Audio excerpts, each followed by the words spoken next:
Have you ever wondered what it's like to hold your breath for hours, maybe even a full day, not because you're underwater, but because moving even a muscle might mean your death? Imagine being buried in the earth, deep into the folds of a cold, foreign forest, your body half blended into the mud, your eyes fixed through a small iron scope, waiting for a silhouette to pass. The strangest thing about being a sniper in WW2 wasn't the pulling of the trigger, it was the hours of silence. Before and after, the in-between, where your thoughts became louder than the bullets ever could. Maybe you're listening to this late at night, when everything around you has gone still. Maybe the hum of the fan or the distant sound of rain is all that keeps you company as your eyes begin to feel heavier. Or maybe you're lying in a quiet room, your phone screen dimmed, your blanket pulled close. Wherever you are, this story is meant to meet you where you rest slowly, quietly, and with a strange calm. Before we begin, consider subscribing to our channel. It helps us keep telling these forgotten stories, the ones that whisper instead of shout. And if you're listening from somewhere far or close, Karachi, Toronto, Berlin, or maybe under the covers in a quiet village no one talks about anymore, let us know where you've joined us from. Tonight, we step into the strange, shadowy world of a German sniper in WW2. Not the kind in fast-paced war movies, not the glorified marksman portrayed in propaganda posters, but the real kind, the kind who lies in dirt for hours, peeing in a tin can, fingers stiff with cold, not knowing if the next breath might be his last, or if he's already forgotten what he was waiting for. Picture a forest outside Stalingrad, or maybe a ruined city block in Warsaw snow falling soundlessly, the kind that erases tracks before they even finish forming. Behind a half-broken wall, under a collapsed roof, in a ditch that smells like rot and frozen oil, is a young man with a scoped carabiner 98K, wrapped in a coat that's more holes than fabric, counting minutes by the movement of shadows. His name doesn't matter. It could be Dieter. It could be Hans. What matters is the stillness. What matters is that he's been here before the sun rose, and he might be here after it sets. He hasn't blinked in minutes. He thinks he heard something, a boot step, a cough, or was it just his stomach, empty and echoing like a bunker? To be a sniper was to become the landscape. You were not a soldier anymore. You were the snow, the tree stump, the broken window, the shadow on the second floor. And still, you were expected to be human enough to pull a trigger when the moment came. Sometimes there were diaries, small ones, tucked inside boots or under the lining of helmets. They were filled with things that no military report ever captured. "I killed a man today," one entry might say. "He dropped a piece of bread as he fell." Another, "A child walked into my sight. I closed my eyes. I am still closing them." This story isn't about numbers or medals. It's about what it felt like to live that way, to feel guilt before you feel the recoil, to eat cold canned meat with the same hands that just pulled the trigger, to lie beside your own for 10 hours and still hold your breath when a pigeon flutters nearby in case it gives away your position. We'll talk about how these snipers trained, what strange routines they developed, like rubbing garlic on their clothes to blend into local odors, or using dental mirrors to spy around corners. We'll talk about their fears, not of death, but of sleep, because the enemy wasn't always out there. Sometimes the enemy was your exhaustion, your twitching muscles, your heartbeat pounding so loudly it felt like a drum on your ribcage. Some snipers talked to themselves. Others sang songs silently, mouthing the words to lull their nerves. Some counted cracks in the walls. Some drew pictures on bullet casings. And some just stared, as if becoming stone was safer than being human. But don't worry, we won't rush through this story. We'll move slowly through every ruined building, every collapsed barn, every trench where moss grew on boots and frost crept under the fingernails. And in that silence, we'll try to understand a life where everything was about waiting. Waiting for movement. Waiting for the night. Waiting for orders. Waiting for a war to end that sometimes felt like it had already ended inside you. Tonight, we begin that quiet journey. So take a deep breath. Let your eyelids droop if they wish. And listen as we walk into the long, frozen breath of history, into the still, cold heart of a German sniper's world. The trigger has not yet been pulled. The story is only beginning. And the strangest thing? Sometimes the loudest part of war is the part no one hears. The morning began not with sunlight, but with a sound so soft it might have been imagined, the distant metallic creak of boots on frozen soil. Far away, maybe from a patrol that wouldn't even cross this path, or maybe just the cracking of ice on tree limbs above, bending from the weight of night frost. Still, the sniper heard it. He had been awake for hours, if sleep could even be. Counted in a place like this, where drifting into unconsciousness for too long might mean a sudden, silent end. He lay flat on his stomach, one elbow tucked beneath him, the other gently holding his rifle, steady on a homemade rest fashioned from dirt, twigs, and bits of torn cloth. Under his chest, his heartbeat felt too loud, thumping into the cold earth, like a Morse code message sent without consent. Around him, nothing moved. The world was still.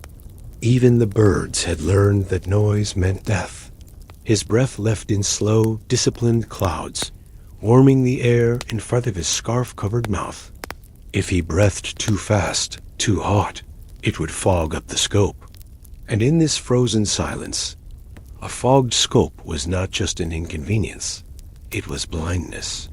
Hours earlier, before crawling into this depression in the ground, he had coated his face with ash from a burned-out fire, rubbing it across his cheeks and nose with the slow grace of ritual. Not just to hide from the glint of sunlight, but to become something more elemental, less human.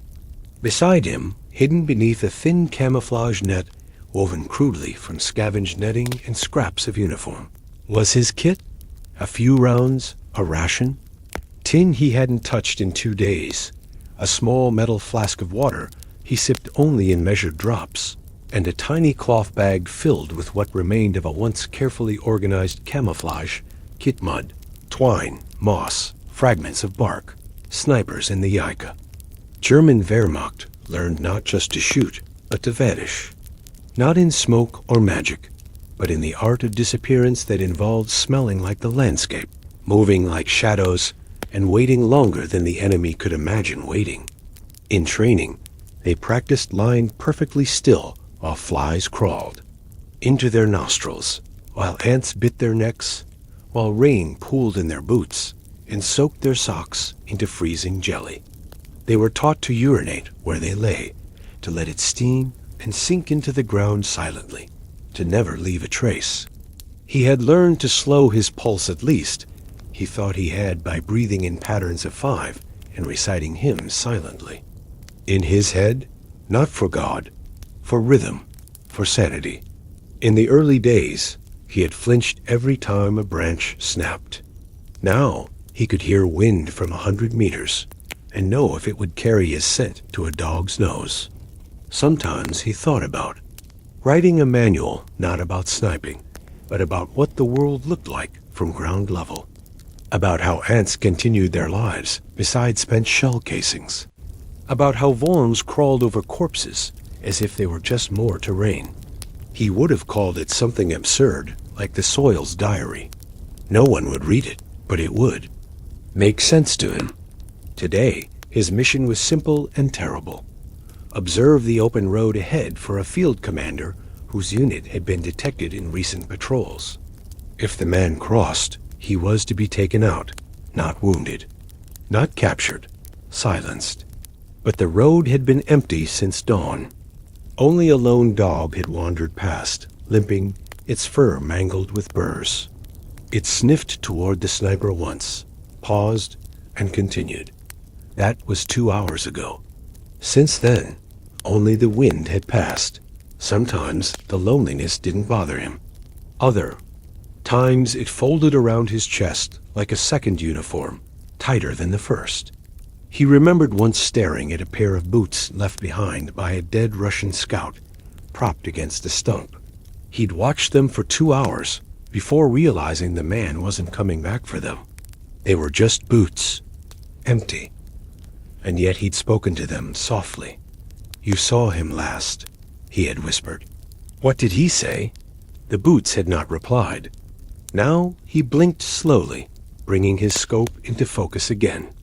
He shifted his ankle millimeters to the right, not for tactical reasons, but because a beetle was climbing into his sock. He didn't shake it loose. That would mean movement. He let it crawl. Somewhere above, a crow let out a single caw. He felt a flicker of anxiety. Crows notice things. If a crow saw him shift, would it fly away? Would it draw eyes? Could a single flap of wings betray a week's preparation? He didn't know, but he knew not to test it. He closed his left eye, steadied the rifle, and traced the edges of the road once more. Still nothing. But in this job, nothing was no peace. Nothing was tense. Nothing was the slow winding of a clock before it chimes. As he waited, his mind wandered, as it often did, to small, absurd things. Was the dog limping because of frostbite or a thorn? Did Worms sleep in winter? Would his mother know if he died on a Tuesday? He had long stopped hoping for letters. Snipers didn't get much mail, not because they weren't loved, but because they were shadows. Hard to trace, harder to write to. At night, when he did rest, he sometimes imagined a world where he was a hunter of deer, not men.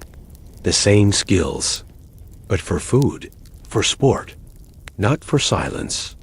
He imagined leaning his rifle against a birch tree, walking home with meat for supper, being greeted by a small dog, healthy, this time who barked not from fear but delight. He shook the image loose, too vivid, too far from here. He returned to the road, fingers flexing once beneath the trigger guard. Still nothing, but that didn't mean the story was over. Far from it.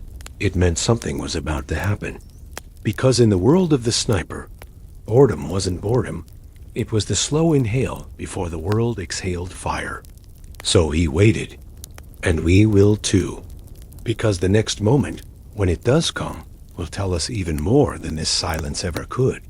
The first confirmed kill never felt the way they said it would. Not like triumph. Not like victory. More like a shiver that didn't end, one that crawled under the skin and stayed there, buried, like a sliver of ice in the blood. He remembered that day, not because it was loud or dramatic, but because it was so quiet. The snow hadn't started, falling yet, but the clouds were low and thick, like wool stretched across the sky. The town in the distance was almost beautiful, in its ruined rooftops caved in like collapsed lungs, chimneys leaning like crooked fingers, window glass long gone and replaced by wind. He had taken position at dawn in a ruined bell tower, the stairs half destroyed, the top reachable only by climbing across a half-broken beam and balancing against a stone wall. From there, he had the perfect line of sight across the market square, though calling it a square was generous. It was a frozen basin now, its cobblestones cracked open by artillery, its stalls shattered like matchsticks. No one moved for hours. He studied everything. A fallen sign that once read, "Becquerel," now lay in the snow like a misplaced tombstone. A child's tricycle, bent and rusting, was frozen in place beside a fountain filled with ice. The details mattered. The details were all he had. Then the target came. A Soviet officer, middle-aged, heavyset, wrapped in a thick wool coat, walked briskly into view, flanked by 2 younger soldiers. They weren't cautious. They walked like men used to being obeyed, used to moving freely through recently secured territory. His breathing slowed. He adjusted his cheek against the cold wood of the stock.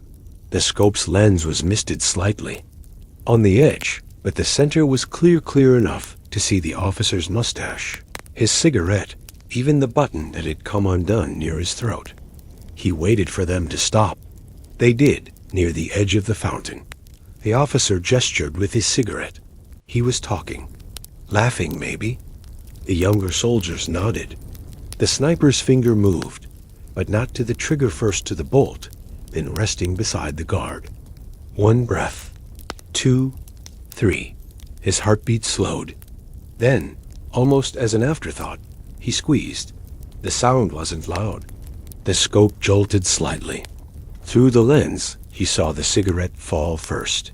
Then the officer. He didn't crumple. He dropped. Straight down, like a puppet with its strings cut, knees buckling as if someone had kicked them from behind. The soldiers stared. One dropped to his knees. The other ran for cover. The sniper didn't move. Not yet. Not for a long time. He simply watched. It had taken 37 seconds for the square to empty. He counted them. Later, when the report was filed, it would say, 1 confirmed kill, mid-level Soviet officer, approximately 200 meters. It would not mention that the sniper had stared at the blood spreading across the officer's coat for nearly an hour afterward, or that he had whispered, "I'm sorry," in the same rhythm he'd once used to pray as a child. It would not mention the way he imagined the cigarette still burning in the snow, a tiny ember beside the growing red stain. That night, he did not sleep. He lay in the loft of an abandoned barn, wrapped in 2 coats and a stolen horse blanket, listening to the wind push through broken slats of wood. Every sound made him flinch: the rustle of hay, the creak of rotting beams, the soft scurrying of mice. He didn't mind the mice. They were just trying to live, same like him. In the morning, he found a bit of bread in his pocket and offered a piece to one mouse. It sniffed, took a crumb, and darted away. He smiled. That was the first smile in days, but it faded quickly. That smile was a betrayal. It didn't belong to someone who had taken a life. He had read somewhere, maybe in a magazine or a soldier's handbook, that the first kill changes everything. That clears your head, that makes you a real sniper. But he didn't feel clearer. He felt heavier, like something had sat on his chest and refused to leave. He tried to write a letter to someone back home. He got as far as "I'm still alive." Before stopping, what did that mean? He wasn't sure. A part of him that had pulled the trigger was alive. The rest, well, it was somewhere else. He sometimes imagined the bullet traveling through the air in slow motion, slicing through time, cutting a thread that could never be retied. That bullet didn't just kill the officer. It killed something in him too. Maybe innocence. Maybe imagination. Maybe just the belief that he could ever return to normal life. From that day on, everything changed. He stopped counting the birds in the trees. He stopped drawing in his notebook. He no longer hummed when he cleaned his rifle. Something in him had closed a door, and yet he kept doing the job, because that's what snipers did. They kept going. They adapted. They survived. They aimed again. But each time he raised the scope to his eye, part of him remembered the officer's face, not in detail, but in weight, in presence, in the way a life disappears and the world continues. That was the true horror. Not the shot, not the blood, but the silence that followed. The unbearable silence. And yet, in that silence, he learned something else. That war wasn't just about noise and explosions. It was about stillness. The sniper didn't live in battle. He lived between battles in the cracks of history, in the pauses between orders, in the breaths held too long. And those cracks held more truth than any report ever could. As he lay beneath his coat, rifle beside him, the wind outside growing stronger, he wondered if someday he would forget the officer's face entirely. He hoped not. Because if he forgot, it meant it had meant nothing. And if it meant nothing, then what was he? But that thought was too large to hold. Better to sleep, if only for an hour. Better to rest while the wind told no stories, and the mice returned for crumbs. And better to prepare, because tomorrow the war would ask for more, and the finger would not wait. But before that moment came, there was another strange lesson to learn. A lesson found not in death, but in the strange rituals snipers used to hold themselves together. A shaving mirror, a bit of chalk, a single coin tucked in a boot. There were things snipers carried that no officer ever wrote down. Objects that weren't listed on manifests or ration logs. Things that made no sense to anyone who hadn't spent days staring through a scope with a heartbeat louder than the wind. Dieter, if that was his name. Most of these men's real names were never known to those who found their diaries. Kept 3 items always within reach. A silver coin with a worn eagle on its face, a sliver of broken mirror, and a strip of cloth with a pattern so faded no one could tell what it once was. The coin had come from his grandfather, or so the story went, passed down not as money, but as a promise. Keep this, and you'll always return. It had a bend in it now, warped slightly from a bullet that had passed too close one day in France, when he'd been lying in a barn loft with pigeons fluttering over his head and the enemy's echo bouncing off stone walls. Since then, he'd pressed the coin into the flesh of his palm each time before he fired. Not for luck, but to remind himself he was still real, flesh, and not fog. The mirror was smaller than a matchbox, stolen from a civilian home he had found. It lying on a vanity beside a pair of hairpins and an empty perfume bottle. The kind of soft, private objects that war has no use for, and yet takes anyway. He'd tucked it into his coat and later used it to check angles without revealing his position. But it had another use too. Sometimes, in the silence of waiting, he'd take it out, turn it toward himself, and stare not at his face, exactly, but at what his eyes had become.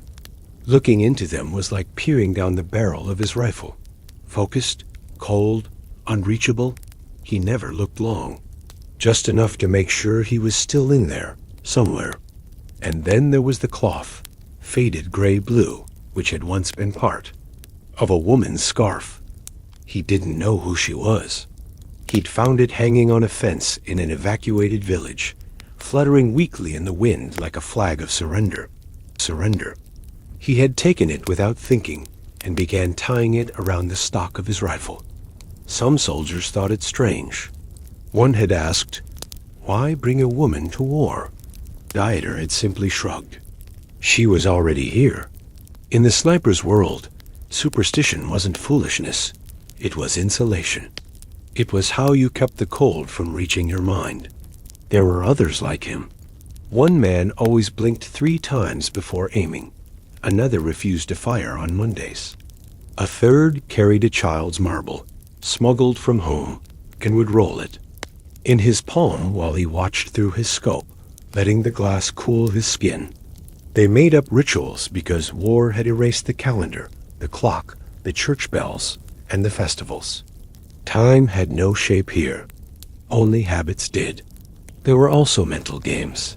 Dieter would sometimes imagine he was simply watching birds, cataloging their movements. A man crossing the field became a Huron. A truck became a bear. A squad of advancing soldiers was just a wind pattern disturbing tall grass. It was easier that way. The mind could survive if it believed it was a naturalist, not a killer. Others did the opposite. They dehumanized themselves so completely that they stopped saying the word man altogether. Target, they'd whisper. Object, form. But even that language had cracks. One night, while resting in a half-frozen ditch, Dieter found himself talking softly to the trees. He asked them for silence, for camouflage, for patience. They did not answer, of course, but the ritual helped. He wasn't religious. Not exactly.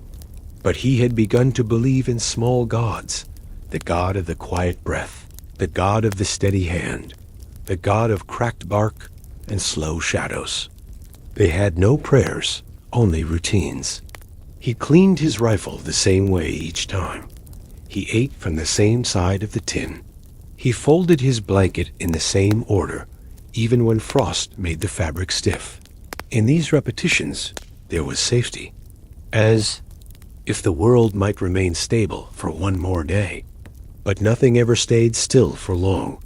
The winter winds shifted. The trees dropped their last leaves. The ground froze harder, and the roads disappeared under snow. He marked time by the growth of his beard, by the way his boots cracked louder in the morning, by how his fingers took longer to feel warmth. He'd stopped shaving weeks ago, not out of laziness, but because the stubble helped break up the shape of his face, which might be seen through glass, through smoke, through luck. Snipers lived in the blur between man and landscape. And yet, sometimes, the rituals failed. Sometimes, even after rubbing garlic into his sleeves to mask his scent, even after tucking dry moss into the seams of his helmet to break its outline, he felt exposed, like the world had found him, like a child caught in a lie. On those days, he'd dig deeper into the mud, pressing himself so close to the earth he could hear it breathing back. It didn't, of course, but the illusion was enough. He had learned not to trust his feelings, only his instincts. He had learned that silence could be louder than a gunshot, that fear could smell like diesel oil, that hope was dangerous. Most of all, he had learned that memories were not to be trusted in the field. They came suddenly, like gas leaks, colorless, scentless, deadly. A song his mother sang while folding linen. The sound of church bells on frostbitten Sunday mornings. The feel of a warm loaf passed hand to hand around a wooden table. These things had no place here, but they came anyway. And when they came, he would press the coin into his palm, hold the mirror to his face, or rub the cloth between his fingers until the images faded. These were not souvenirs. They were anchors. He wasn't preserving the past. He was trying not to drown. That night, he lay in a ruined attic, snow filtering in through the cracks in the wood above him, forming tiny ghost-like piles on his coat. He did not sleep. He listened to the creaking of timbers, the ticking of a wristwatch long stopped, and the whisper of wind that might have been a voice, if one believed in such things.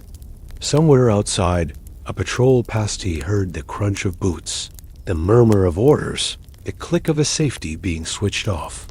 He did not move. His hand was already on the coin. His breath was already silent. His eyes were already closed. And in that moment, he realized something strange, that even rituals built for protection could become cages. Those habits could trap you in the shape of who you used to be. But that, too, was a thought for another time, because morning was coming. And with it, a mission unlike any other. A mission that would test not just his aim, but his memory, his mercy, and something deeper, something he hadn't felt in a long time. That story waits in the next breath. The orders came wrapped in brittle cold and the smell of wet leather, handed to Dieter by a junior officer with wind-chapped cheeks who barely made eye contact as he passed the folded paper, as if the words inside carried contagion. It was unusual for a sniper to receive hand-delivered instructions. Normally, orders trickled down through coded whispers or scribbled lines passed beneath doors or tucked between floorboards. But this one had urgency. A new outpost had been established on the edge of a half-destroyed Polish village named Unimportant, like so many of the broken places along the front, but known to the mapmakers as essential. It had a bridge, still intact, and a well, still producing water, and for those reasons alone, it had become strategic. The sniper's task was not to pick off soldiers today, but to watch a checkpoint where civilians were being filtered. Men in uniform were searching carts, counting children, pulling tarps off wagons. The idea was to prevent partisans from slipping, through disguised as farmers. But what Dieter saw in his scope felt less like security and more like something he couldn't quite name, something brittle and wrong, like ice forming on a body not yet cold. He had taken position inside the shell of a former schoolhouse. Its roof collapsed, but its upper walls were sturdy enough to support his prone frame. A chalkboard still stood on one wall behind him, streaked with ghostly writing it refused to erase. Through the broken window, he had a clear view of the street below, where the checkpoint had been crudely established. 2 metal drums on either side of the road, some sandbags, and a flagpole where the flag was now gone, the rope hanging like a useless tongue. It was late afternoon, and the shadows were long. He had been watching for hours. Through the scope, he saw them arrive, carts pulled by thin horses, children wrapped in mismatched scarves, old women carrying sacks heavier than they were. Most were waved through after a brief search. A few were turned away. Once, a man was pulled aside and taken behind a barn. Dieter never saw him come back. He did not move his scope. He had not been told to interfere. But watching was a kind of interference all its own.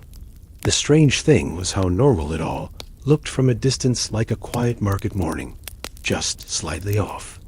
The soldier adjusting his belt, the child reaching for a dropped doll, the woman lifting her skirt slightly to step over a puddle. Human movements, unchanged by war, simply bent around it like grass around a fallen log. At one point, a group of 3 approached, a mother, her son, and a girl of about 16. They carried nothing but a bundle of blankets. The mother looked up briefly, perhaps at a bird, at nothing, and for the briefest moment, Dieter saw her eyes through the glass. He blinked. It was a mistake, a crack in the ritual. He had trained never to meet the eyes of those he watched. That was the first rule of distance. Distance kept the rifle steady. Distance kept the mind clear. But he had looked, and something in him shifted. The girl tripped slightly, adjusted her footing, and smiled. Not at him, not at anyone. Just at the moment, as if to say, I am still here, and I know it. Dieter rolled away from the scope, letting the rifle rest against the wooden sill. His fingers trembled, not from cold, from the strange heat of recognition. He had seen a smile like that once before, years ago, before the war. It was the kind of smile people wore when they still believed in something. Maybe it was foolishness, maybe it was resilience, but it burned hotter than rage. He stayed off the scope for a full 10 minutes, eyes closed, breath shallow. When he returned to it, they were gone. He scanned the road, the checkpoint, the edges of buildings. No sign of them. Just more wagons, more boots, more smoke curls from the chimney of a makeshift kitchen. Later that evening, a sergeant came by with a tin of soup and asked if he'd spotted anything suspicious. Dieter shrugged and said, "No movement." The sergeant nodded, lit a cigarette, and stood by the window for a moment. "Strange work, isn't it?" he said, being the eye of someone else's conscience. Then he left, leaving the cigarette scent behind, curling through the broken rafters. That night, Dieter dreamed of chalkboards and empty desks, of children learning geometry, while outside, soldiers checked papers and questioned names. In his dream, he was back in a classroom, a teacher once more, though he had never been one, explaining how distance creates perspective. He drew lines, traced curves, and somewhere in the background, the sound of marching boots replaced the ticking of the clock. He awoke before dawn, heartbeat echoing. He did not light a lamp. He waited until the first blue light touched the glass. Then he returned to the scope, and this time he saw nothing. The checkpoint was empty. The drums were gone. The flagpole had fallen. In the street, only a shoe remained small, muddy, child-sized. He closed his eyes, pressed the cloth ribbon in his fingers, not for comfort, for silence. Silence. The next day, his orders would change again. This time, he would not be watching civilians. He would be part of a 3-man sniper team, assigned to eliminate an enemy spotter known only by a code name, Owl. But this mission, unlike any before, would not go as planned. Because sometimes, a sniper is not the only one watching. Sometimes the scope looks both ways. They called him Yule, the Owl, not because of anything proven, but because of what he left behind. Empty nests of straw pressed flat in upper. Windows, sometimes a cigarette still burning in a cracked teacup, and once, a mirror angled just so on a windowsill, catching the late afternoon sun and reflecting it precisely into the eyes of anyone foolish enough to approach without shading. Their vision. It was a kind of insult, and a warning, and a signature. And now Dieter's orders were clear. Find him, silence him. But how does one locate a ghost? Especially when the ghost is another version of yourself. Same training, same instincts, same. Silence folded over the same terrible purpose. Dieter was not alone this time. He had been paired with 2 others. Klaus, younger, mouthy, a sharp shooter from Munich, who carried a lucky bullet carved with initials no one understood, and Werner, older, slower, a farmer-turned-killer whose calm presence was broken only when his boots were too tight. The 3 of them huddled in the ruins of an old distillery, its stone walls blackened with soot, its copper pots long scavenged for shell casings. They set up in shifts, taking turns watching the opposite ridge, where Yule was rumored to nest. Snow clung to every surface, dulling the sound of movement, but not the tension. For 2 days, nothing moved. They ate quietly, whispered even more quietly, and made maps in the frost on glass with gloved fingers. Dieter kept his mirror angled low, just enough to catch a slice of the sky. Klaus swore he saw a flash on the 3rd morning, upper floor, 2nd window from the chimney. But by the time they checked, the spot was empty. Not just empty, cleared, swept, as if someone had anticipated being seen. And that was when the dread started. Not fear dread. That creeping weight in the belly that says, you are not just watching, you are being watched. From then on, Dieter felt it constantly. The itchy sensation on the back of the neck. The invisible tug at the base of the spine. The certainty that if he looked left instead of right, he would meet eyes through glass. They began testing decoys. Klaus propped a helmet on a stick behind a window. It was shot within 10 minutes center mass. A perfect hit. Werner tried peeking. With a shaving mirror tied to a spoon. The mirror shattered in his hand before he could angle it. They never heard the shot. Just the tinkling of glass falling like snow. After that, they moved in pairs. One watched, one spotted. No one breathed. Too loudly. Dieter began sleeping with his rifle, not beside him, but held cradled like a violin. He whispered to it sometimes, not words, just breath, as if calming a nervous animal. On the 4th night, Klaus had a dream and shouted in his sleep. It was only once, but it was enough. In the morning, they found a bullet lodged in the post beside where his head had been. No blood, no impact. Just a message, I heard you. That was when Werner began placing chalk marks on the wall's tiny X's in unlikely corners where only a sniper might notice. If he comes in, Werner said, we'll know where he walked. But no marks ever moved. No footprints appeared. Only the dread remained, like smoke that had forgotten how to fade. Dieter thought often about owls, their ability to rotate their heads, their silent flight, their uncanny ability to see what others couldn't. He began to think of Yule not as a man, but as a presence, like a weather system or a spell. He wrote in his notebook, "If I see him, it will already be too late." Then he stopped writing. The pages had begun to feel too loud. On the 5th day, a breakthrough or something like it, they found a single casing in the snow, still warm. Not just placed, but arranged standing upright like a candle. Klaus wanted to chase the trail. Werner voted to wait. Dieter decided on something stranger. He took out his bullet, the one he'd been saving for emergencies, and placed it beside the casing. Then he left a note, scrawled on old ration paper. "Do you miss your eyes?" It made no sense, but it was bait. They returned the next day. The bullets were gone. In their place, a child's drawing stick figures with rifles, one circled in red, and the words "Ich sehe dich" scribbled beneath. "I see you." Klaus didn't laugh. Werner didn't curse. They simply packed up. They knew. Yule was playing a different game now. Psychological warfare. Hallucination by ritual. The slow unraveling of logic. Dieter felt it too. His dreams grew heavier.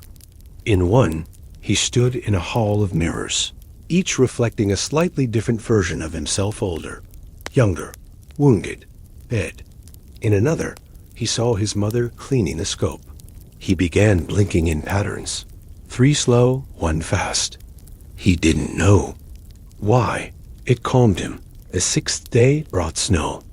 Heavy, blinding, the perfect cover. Klaus pushed for an advance. Werner hesitated. Dieter agreed. They moved at dawn, crawling across the frozen field, their bodies dragging twin furrows in the snow like the marks of large snakes. By midday, they reached the ridge. Nothing. No sound. No warmth. Just abandoned positions and the ghost of presence. Then movement. A glint.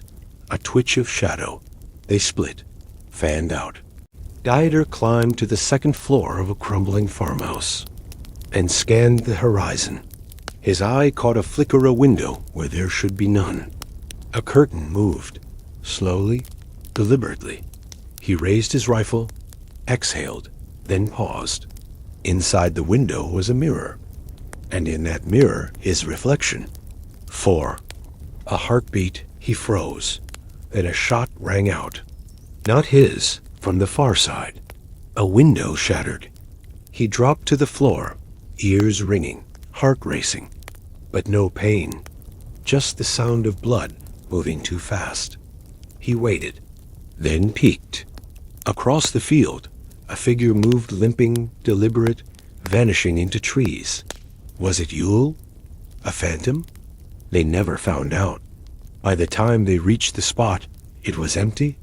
No blood, no prints, just the smell of cordite and old leaves.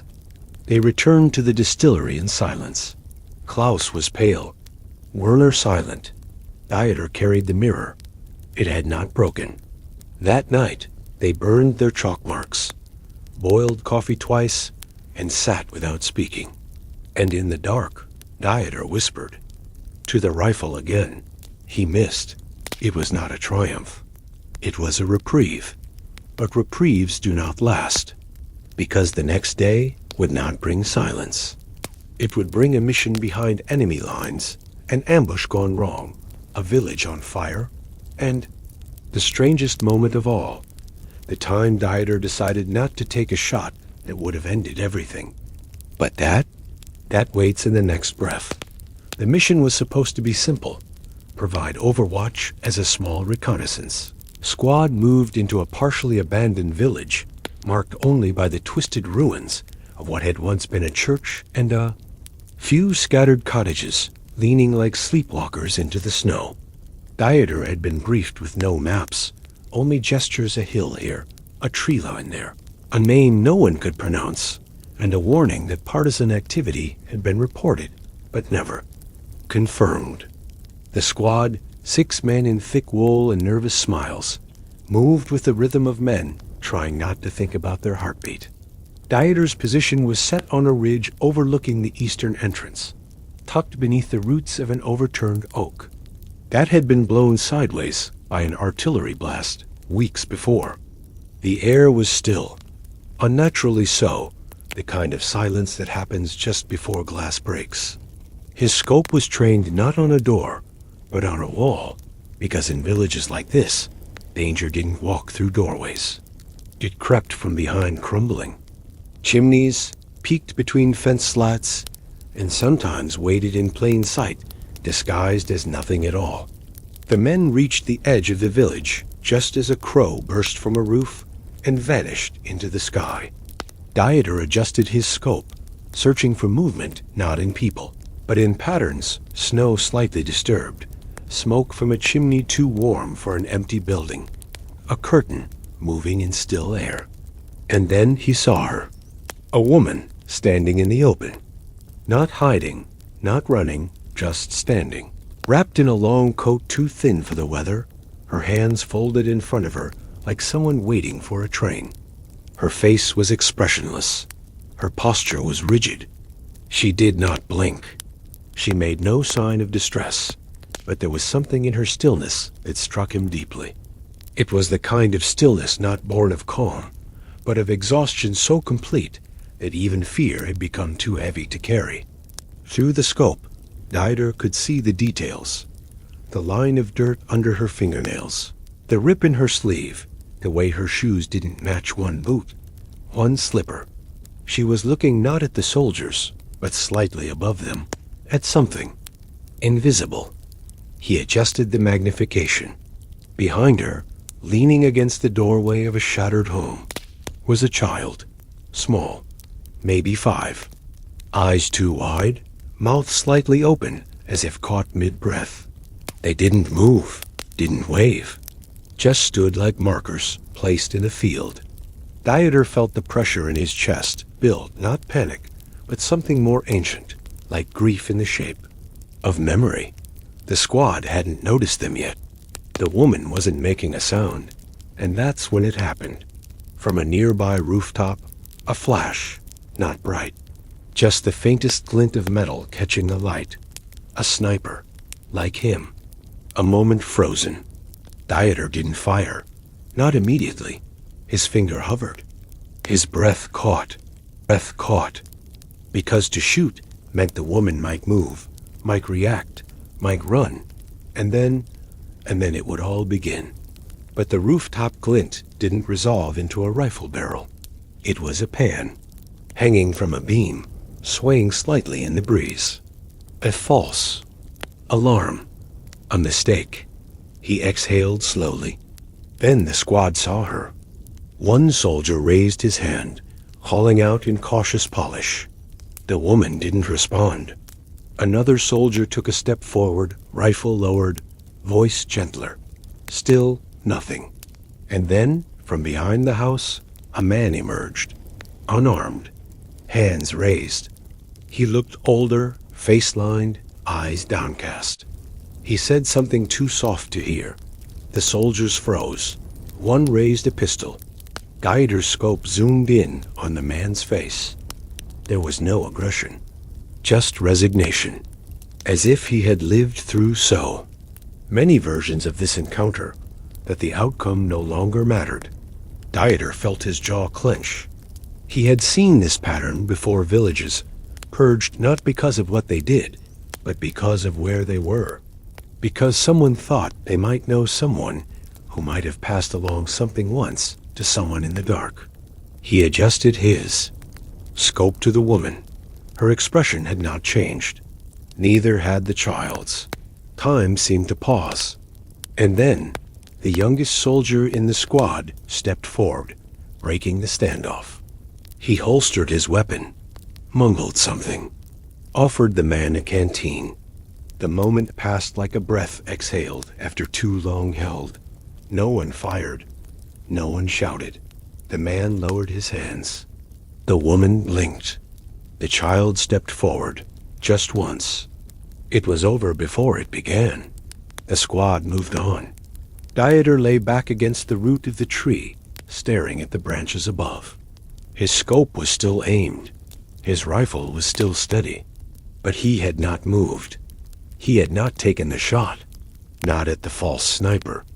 Not at the man. Not at the woman. Because something told him no, begged him not to.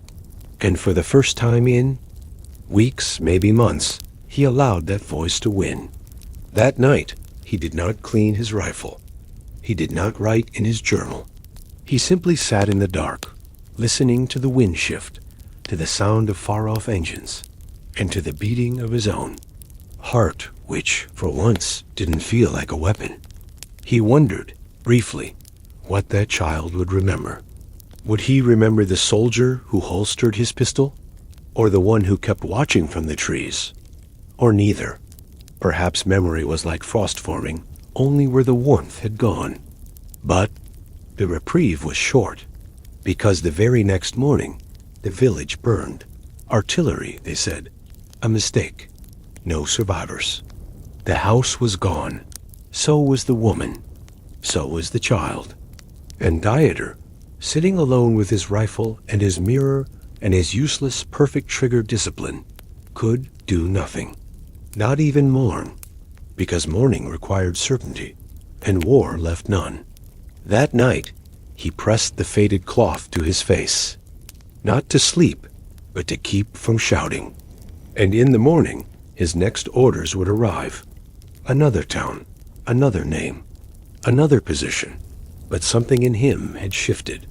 And in the next place, when a familiar sound echoes from the ruins, he will do something he has never done before. Something forbiddens. He will speak.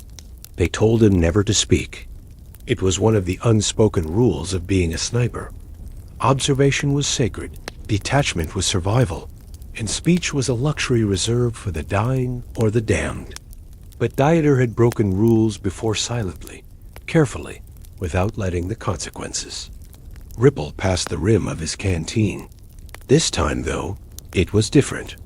This time, the words escaped like steam from a cracked kettle, inevitable and soft. The village had no name anymore. Its signs had been torn down or burned, its maps drawn over, corrected, erased. The buildings leaned like wounded things, brick skin peeled back to expose the wooden bones beneath. Dieter had been stationed in the remnants of a granary, its roof half-caved, the floor scattered with rusted farming tools and exploded sacks of flour that had hardened like bone under the frost. His rifle was positioned through a jagged sliver of wall between two beams, aimed at a narrow alley leading from a collapsed bakery to what had once been a tavern. There were no civilians now, no chatter, no accidental laughter in the distance to mistake for birds. Just snow, crows, and the distant, a rhythmic pop of occasional gunfire, like someone coughing behind a closed door. The first sign of movement came not through the scope, but through his ears, a dragging sound, metal scraping stone, slow and deliberate. Dieter's fingers tightened. He scanned left, right, and centered on the alley. A man was crawling, not quickly, not carefully, just crawling. One leg limp behind him, the other pushing forward with small, desperate jerks. His coat was Russian. His helmet is gone. A trail of blood followed like a thread, unraveling behind the scene. Dieter exhaled once, quietly, and watched. The man did not look up. His face was pale, his breath visible. He was armed barely, a sidearm in his belt, likely useless. His fingers were too numb to pull the trigger, even if he wanted to. The sniper had two options, fire or wait. The protocol suggested firing. A wounded enemy could still kill, could still report. It could still matter. But Dieter didn't move. Something about the man's crawl, it wasn't strategic. It was ritualistic, like someone following an invisible pattern on the ground. Dieter watched for 5 minutes, then 10. The man stopped beneath the shattered eave of the tavern, lay flat, rolled over with effort. And then, looking up not directly at Dieter, not at the scope, but toward the ruins of the granary in general, he said something, a word, Not loud, but clear. Voda. Water. The sound startled Dieter more than a bullet would have. Not because of what it meant, but because of what it acknowledged, that there was someone else here, that the game of invisibility had broken. The glass wall between killer and target had shattered. He did not reply. Of course not. But he did not look away. The man said it again, quieter this time. Voda. Then coughed violently, painting the snow beside him with a streak of red so bright it looked fake. Dieter shifted back, out of scope. His heart was thudding in a rhythm that made no tactical sense. He reached for his canteen, then stopped. Foolish, suicidal, insane. And yet he pulled the scarf from his neck, tied it around the canteen, and after making sure no shadow shifted in the distance, slid it slowly across the snow. It didn't go far.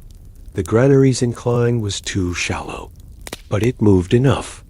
10 minutes later, the Russian crawled again, reached the canteen, and drank. Dieter saw his throat move.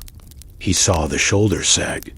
He saw the eyes close just for a moment, then open again. Spasibo, the man whispered. Thank you. Dieter didn't answer. Couldn't. Didn't know how. The sniper in him screamed about proximity, exposure, the possibility of being seen, of being punished, of being marked for treason by ghosts who didn't even need names to destroy reputations. But the human in him, a shape he had all but forgotten, sat, still, and listened. Later, as dusk pulled the world into soft charcoal, the man fell asleep. Or died. Dieter didn't know. Didn't want to know. He kept watching, scope unmoving. When dawn came, the man was gone. Not crawled away gone. No tracks. Nobody. No canteen. Only a scarf left behind, tied to a splintered bit of beam like a flag of some forgotten, silent truce.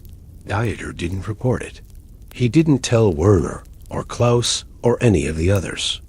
He simply removed one bullet from his belt and dropped it down a drain beside the granary wall. A sacrifice. Or maybe a toll. For what? He didn't know, but it felt necessary. That day, the world returned to normal. Enemy scouts appeared in the fields. Shots were exchanged. The snow turned gray. Dieter fired 3 times, all confirmed hits. But none of them felt real. Only the silence between them carried weight. That night, he dreamed of wells. Deep ones. Dry. And someone whispering from inside, not calling for help, just describing the darkness. When he woke, the scarf was still tied to the beam. It fluttered, slightly in the wind. No one else noticed. Or if they did, they said nothing. Later that week, a new order came. Move positions. West Ridge. Suppress enemy snipers across the rail line. Dieter packed his rifle, his coin, his mirror, and his cloth. But he left the scarf. Let it hang. Let it mark the place where something other than war had happened. Something soft, something slow, something that shouldn't have existed, and yet had. He didn't look back, not with his eyes, but a part of him stayed there, beneath the ruins beside a whisper. And as the rail lines came into view, distant and dead straight across the frost, he knew what came next would not allow softness. It would be movement, steel, fire, and a strange encounter in an abandoned rail car that held a secret no sniper should ever see. Ever see. The rail line appeared out of the fog, like a memory half-remembered, long-feared, and lined with frost. It cut the field like a scar, disappearing into the horizon where no maps remained reliable. Dieter had been ordered to advance past the tree line with 2 others and establish a new sniper position overlooking the junction. Supposedly, the enemy had reoccupied several bunkers near the base, and there were rumors whispers, really, that a supply convoy had been ambushed and left behind. The information was vague. The maps were outdated, The weather was miserable, but the orders were clear. They reached the ridge by mid-morning, the sun barely breaking the clouds, casting a grayish-white light that flattened the world until even the trees looked like ghosts. From this vantage point, Dieter saw it, a long, immobile train stretching across the rails, its cars scattered unevenly like beads broken from a string. The locomotive's metal skin was blistered with cold. The cars behind it bore no markings, no unit numbers, no medical crosses, no supply stamps, just matte gray. Too perfect, too blank. Werner muttered something under his breath, an old prayer. Or a curse. Dieter wasn't sure, and suggested they wait until dusk to approach. But Dieter felt drawn to it. Not curiosity exactly, not duty, something else. Like the train was looking back. As the light faded, they moved slowly, stepping in silence, rifles tucked close, breath held when birds stirred or twigs cracked underfoot. By the time they reached the outermost car, the temperature had dropped further. Dieter ran his gloved hand across the metal. It was smooth, dustless, like it had been polished by hands that no longer existed. He found the latch frozen shut, but Werner produced a crowbar, and with effort they pried it open. The door groaned long and low, like something exhaling. Inside, the darkness was absolute. They waited for their eyes to adjust. Then Klaus flicked a torch once, briefly, revealing stacks of crates. Not food, not ammunition, not weapons. Crates sealed with wax. Some are marked with numbers. Some are not marked at all. The floor was lined with straw, old and dry. In one corner, something rattled. A small rat, maybe, or wind disturbing debris. But there was no wind. The air was still. Unnaturally so. They opened one crate. Inside were boots, child-sized, dozens of them, new, unworn. Next crate dolls, hair perfectly combed, eyes unblinking, arms folded across torsos. A third crate held books, all in polish. Children's primers, fairy tales, and oral stories. Klaus stepped back, the torch shaking in his hand. "This isn't a supply train," he whispered. "It's a ghost." They left the car in silence, tried the next. More crates, more belongings. More lives folded and packed, as if waiting to be mailed to another world. No people, no signs of struggle. Just absence, humming louder than any. Explosion. In the fifth car, they found something else.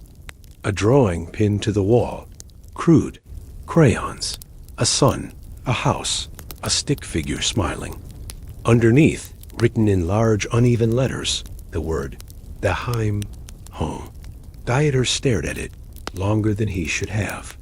His chest felt heavy, as if the air inside this boxcar had become liquid and he was drowning without motion.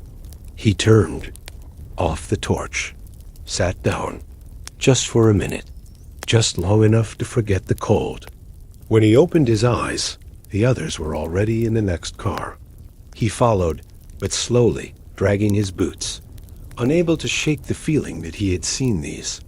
Drawings before, not these exact ones, but the kind that children everywhere made. Universally hopeful, universally innocent, and now packed away like museum pieces in a war that had no room for memory. In the final car, the door hung loose. It opened on its own. No crates here, just benches, empty. A train car meant for people, or at least the movement of bodies. Beneath one seat, Dieter found a scarf, blue, patterned with stars. He folded it carefully, then left it there. They made camp a short distance away, unwilling to sleep inside the train, though it offered better shelter. That night, no one spoke. The wind howled in unfamiliar cadences. Branches above groaned like old bones. Dieter dreamed of doors, endless doors, all opening into the same room-silent gray, filled with toys that blinked when the torchlight hit them. In the morning, they received new orders. Abandon the rail line. Enemy armor was approaching. Retreat west, regroup. The train would be destroyed. Standard protocol. Scorched earth. But when the artillery came, it wasn't standard. The explosions were louder than usual. Closer. Off-tempo. The sound of things not just breaking, but screaming. Dieter didn't watch. He turned his back to the train and walked. With every step, he imagined the drawing burning. The sun is curling into ash. The word Daheim is turning black and weightless. He felt something crack in him, not loudly, but finally. Later that day, they set up a new position near a ravine. A small group of enemy scouts was spotted nearby, and Dieter took post as always. Rifle steady, scope clear. But something was missing. Some part of him had stayed inside that train car, watching the flames through the walls. When he looked through the scope now, he didn't see targets. He saw silhouettes. He saw absences. And then he saw something else. A sniper across the ravine. Not Yule, not familiar, but watching, waiting. And Dieter, instead of aiming, did something no sniper should ever do. He raised his hand, just slightly, not a wave, just an opening, a suggestion. The other sniper didn't move, didn't fire, just disappeared, melted, back into the landscape like Dieter had done 1,000 times. No shot was exchanged, no report filed, but something had passed between them. A signal, a breath, a whisper. That night, Werner said nothing. Klaus only cleaned his boots for an hour in silence. Dieter sat alone, polishing the coin between thumb and palm, listening and waiting. Because the war had taken another shape. Now, it wasn't just about bullets. It was about what was left behind when they missed. And the next day, Dieter would find something in a burned-out house, something small, strange, and alive. A reminder that even here, life sometimes refuses to vanish. The house was barely a house anymore.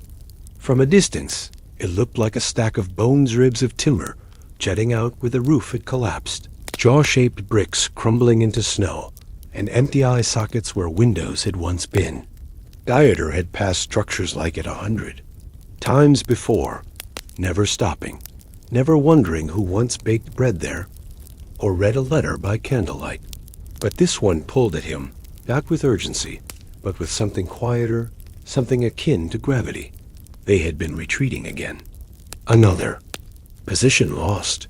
Another adjustment on the map that meant very little to the men doing the actual moving. The wind was bitter, biting through every seam in his coat despite the layers. And visibility was low fog hugging the trees like breath from a sleeping animal. They stopped in the village ruins for a short rest, the squad scattering in pairs, to search for signs of enemy passage. Dieter wandered alone. The house stood at the edge of a narrow path, half swallowed by the forest. He stepped through the threshold without realizing it, one boot crunching over shattered tiles, the other brushing past a child's wooden spoon blackened by fire. Inside, the silence was thicker than outside, the kind that presses against your ears like cloth soaked in snow. The walls had burned, but the corners remained ghosts of wallpaper, the outline of furniture in ash. A kettle lay on its side in what might have once been a kitchen. Frozen water still pooled around its spout like a metal teardrop. He was about to leave when he heard it, not a sound exactly, but a rhythm. Breathing, tiny, measured, and very, very close. He froze, turned slowly. Behind the remains of a wooden bench, beneath a sheet of broken shelving, a pair of eyes stared at him, not wide with fear, just watching. A child. Couldn't have been older than 5 or 6. Dirty face, mismatched socks. One shoe is missing. Hair clumped with soot. A crust of dried blood at the edge of the lip, but no visible wound. The child didn't cry, didn't scream, just met his gaze with a kind of quiet that didn't belong to children. Dieter's rifle lowered instinctively, the stock dipping like it had grown too heavy to hold. He said nothing. Didn't know what. To say the child blinked once, then reached up and wiped their nose with the back of a sleeve. Dieter looked over his shoulder. No footsteps, no voices. The squad was still out of sight. He crouched slowly, letting his knees pop softly in the cold, and rested the rifle on the floor. The child didn't move, didn't speak, but didn't hide either. Between them sat a teacup, upright, somehow untouched. He looked at it, then at the child, and for some reason he whispered, "Are you alone?" The child nodded once, as if this were an ordinary question with an ordinary answer. Hungry? Another nod. He reached into his coat and pulled out a biscuit, dry and crumbling, meant to be rationed across 2 days. He broke it in half and hesitated. Was it safe? Could this be a trap? A decoy? But the child wasn't hiding any device. There was no movement outside. Just this room. Just this moment. He placed the biscuit down gently and slid it across the floor. The child took it without hesitation, bit into it with small mechanical movements. No joy, no gratitude, just survival. Dieter sat back, resting. Against the wall, his fingers trembled. He wasn't sure why. Maybe from the cold, maybe not. He looked around. The ceiling was caved in. Smoke stains stretched like dark wings above the fireplace. A single spoon rested in a cracked bowl, dusted with soot. On the far wall, something had been drawn faint, barely visible, a horse, perhaps, or a dog, or something imagined by someone who once believed animals would return after the war. "What's your name?" he asked softly. The child didn't answer, just chewed, then quietly whispered, "Lena." A girl, barely breathing, barely there. He nodded, more to himself than to her. Then he heard footsteps outside, crunching. Klaus probably, or one of the others. He stood quickly, looked around. No time. He scanned the room for a place, a cover. Nothing. He knelt beside her. "Hide," he whispered. She stared. "Now," he said. Still no movement. He pulled back the shelf just enough, creating space, and guided her behind it. She went without protest, like she'd done this before, maybe too many times. He pulled a blanket barely more than a burnt rag over the space, then turned just as Klaus entered through the threshold. "Anything?" Klaus asked, rifle at the ready, eyes sweeping. "Nothing," Dieter replied, steady, practiced. "Just bones." Klaus nodded, stepped further in, and kicked over the kettle. "Weird smell," he muttered. "Place feels off." "They all do," Dieter said. They left together. Outside, the fog thickened. He didn't look back. Couldn't. But he returned at dusk. Alone. The room was darker now. The girl was still there. Still quiet. Still holding the other half of the biscuit. He sat again. Said nothing. They shared the silence. That night, he returned once more, carrying a flask of soup, lukewarm soup. No one noticed. No one asked. The war was loud elsewhere. In the shadow of that ruin, he created a rhythm. Visit, feed, sit, leave. For 3 nights. No questions, no stories. Just moments. On the 4th night, she was gone. No trace, no crumbs. No blanket, just the teacup, still upright, still empty. And a drawing on the soot-covered wall. A figure, tall, holding the hand of a smaller one. 2 dots for eyes. 1 crooked line for a smile. He stood there a long time, listening, remembering, not daring to feel, then turned back toward the trees, toward the next position.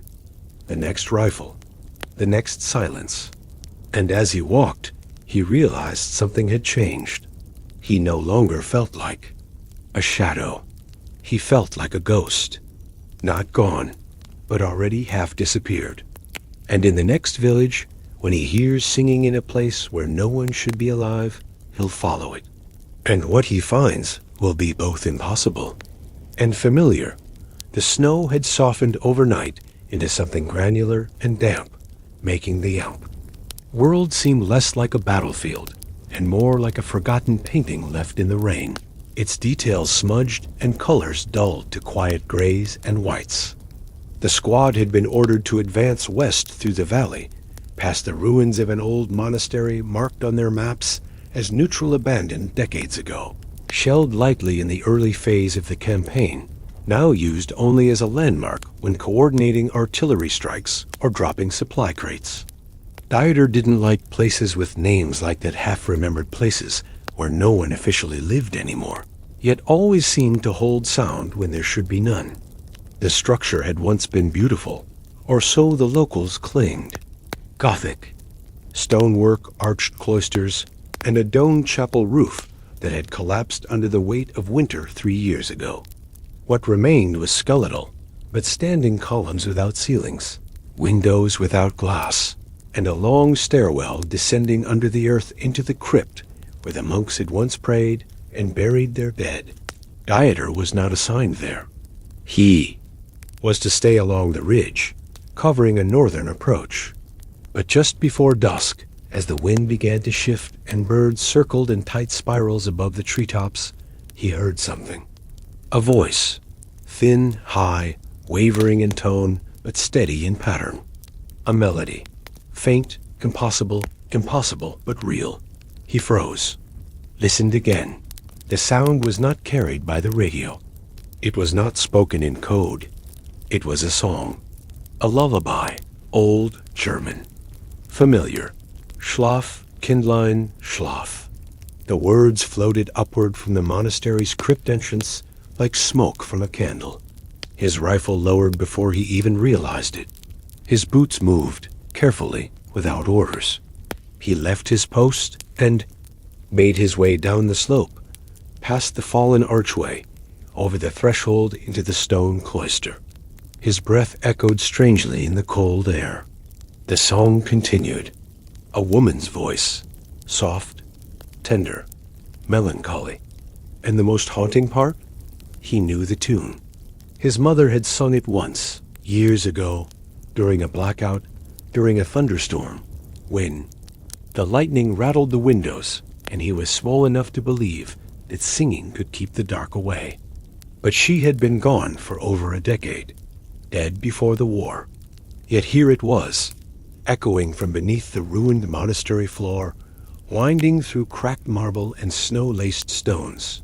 He reached the stairwell. The steps were narrow, slick with moss, half filled with meltwater and shattered bricks. He hesitated, then began to descend, slowly, rifle slung behind his back, hand against the wall for balance. The air grew colder, denser, the kind of cold that feels ancient. He reached a bottom and stepped into the crypt. The walls were lined with alcove small burial shelves, most empty, some containing broken urns or unmarked stones. In the center was a chamber, circular, domed with soot and time. And there, seated on a low bench, surrounded by flickering light, was a woman, gray-cloaked, her back turned, voice still humming that same lullaby. Dieter froze. Every instinct screamed at him trap, hallucination, memory leak. But he didn't move. He watched. The woman's head tilted slightly as she reached the chorus. Her hands were folded in her lap. She did not look at him, but her voice filled the chamber with something warmer than sound. When the final note hung in the air, she sighed, softly, as if remembering, then stood, turned, and vanished, not with a flash, not with sound. She was there, and then she wasn't. The bench remained. The chamber remained, but Dieter was alone, Except he wasn't. In the alcove where she'd sat, nestled in a bed of fabric, was a bundle. Small, breathing. He stepped forward. A baby. Swaddled, asleep, warm. Its chest rising and falling with rhythm. HM, untouched by war. His heart twisted. No one else could have brought it here. No unit had passed this way. No civilians remained. And yet this child was here, alive, cradled, by absence. He looked around. No sign of a bag, no milk, no paper, no name.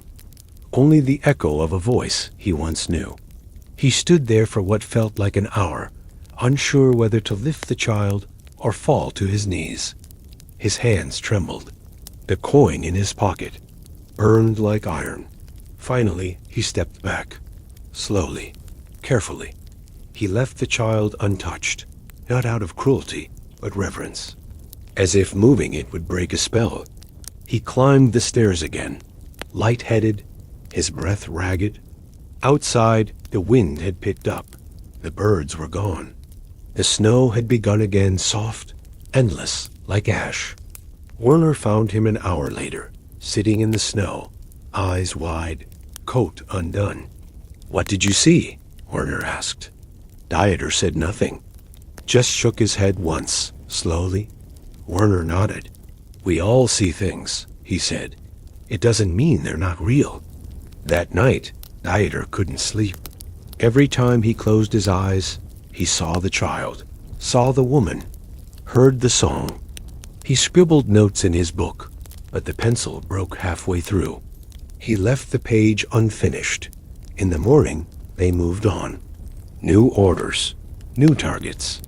But as he walked, he felt it in his spine, the sense that the world had changed, that something had watched him in the crypt, not with judgment, but with knowledge. And in the next mission, when he encounters a captured soldier with a song stitched into his jacket, he will begin to understand that war has echoes. Some louder than guns, some are older than flags, and one of them is calling his name. Got it? Was supposed to be just another routine sweep clear the sector, observe movement, report back nothing new, nothing strange, nothing emotional. But war does not always obey its repetition, and even the most mechanical tasks begin to feel heavier when something begins to whisper behind them. That morning, Dieter had risen before the frost had melted from his blanket. The breath of the forest still hung in low strips across the tree line, like pale ribbon smoke, and the only sounds were boots on mud and the occasional cough from someone pretending they were still healthy. They'd received word of a communications outpost that had been overrun or possibly abandoned. Reports were conflicting, as most were by then. The Soviets had supposedly pulled back, but no one trusted distance anymore. The sniper unit was to approach from the western ridge and survey the station, which lay half crumbled at the edge of a wide, frozen river. Dieter advanced alone through pine trees that seemed taller than they had days before, their branches bare and bowed as though listening. He reached the edge of the embankment just before noon. The station stood awkwardly across the river like a wounded animal walls caved in, antenna bent, wires trailing down the side like snapped violin strings. Smoke still curled faintly from a chimney that looked intact but cold. Something had happened here recently, but there were no fresh tracks in the snow, no sound, no dogs, no voices, just the same pull he'd felt in the monastery, like the air itself remembered him. He crossed the bridge slowly, boots echoing louder than seemed possible. At the edge of the station's yard was a body, slumped, half buried in ash and ice. He approached, heart thudding, rifle steady. The man was young, barely 20, his coat buttoned wrong, his eyes closed, blood frozen on his temple like a halo made of rust. But he was alive, barely. Dieter saw the breath before he heard it, faint mist escaping through cracked lips. Number. Weapons nearby. No resistance. Just this fragile shell, breathing without awareness.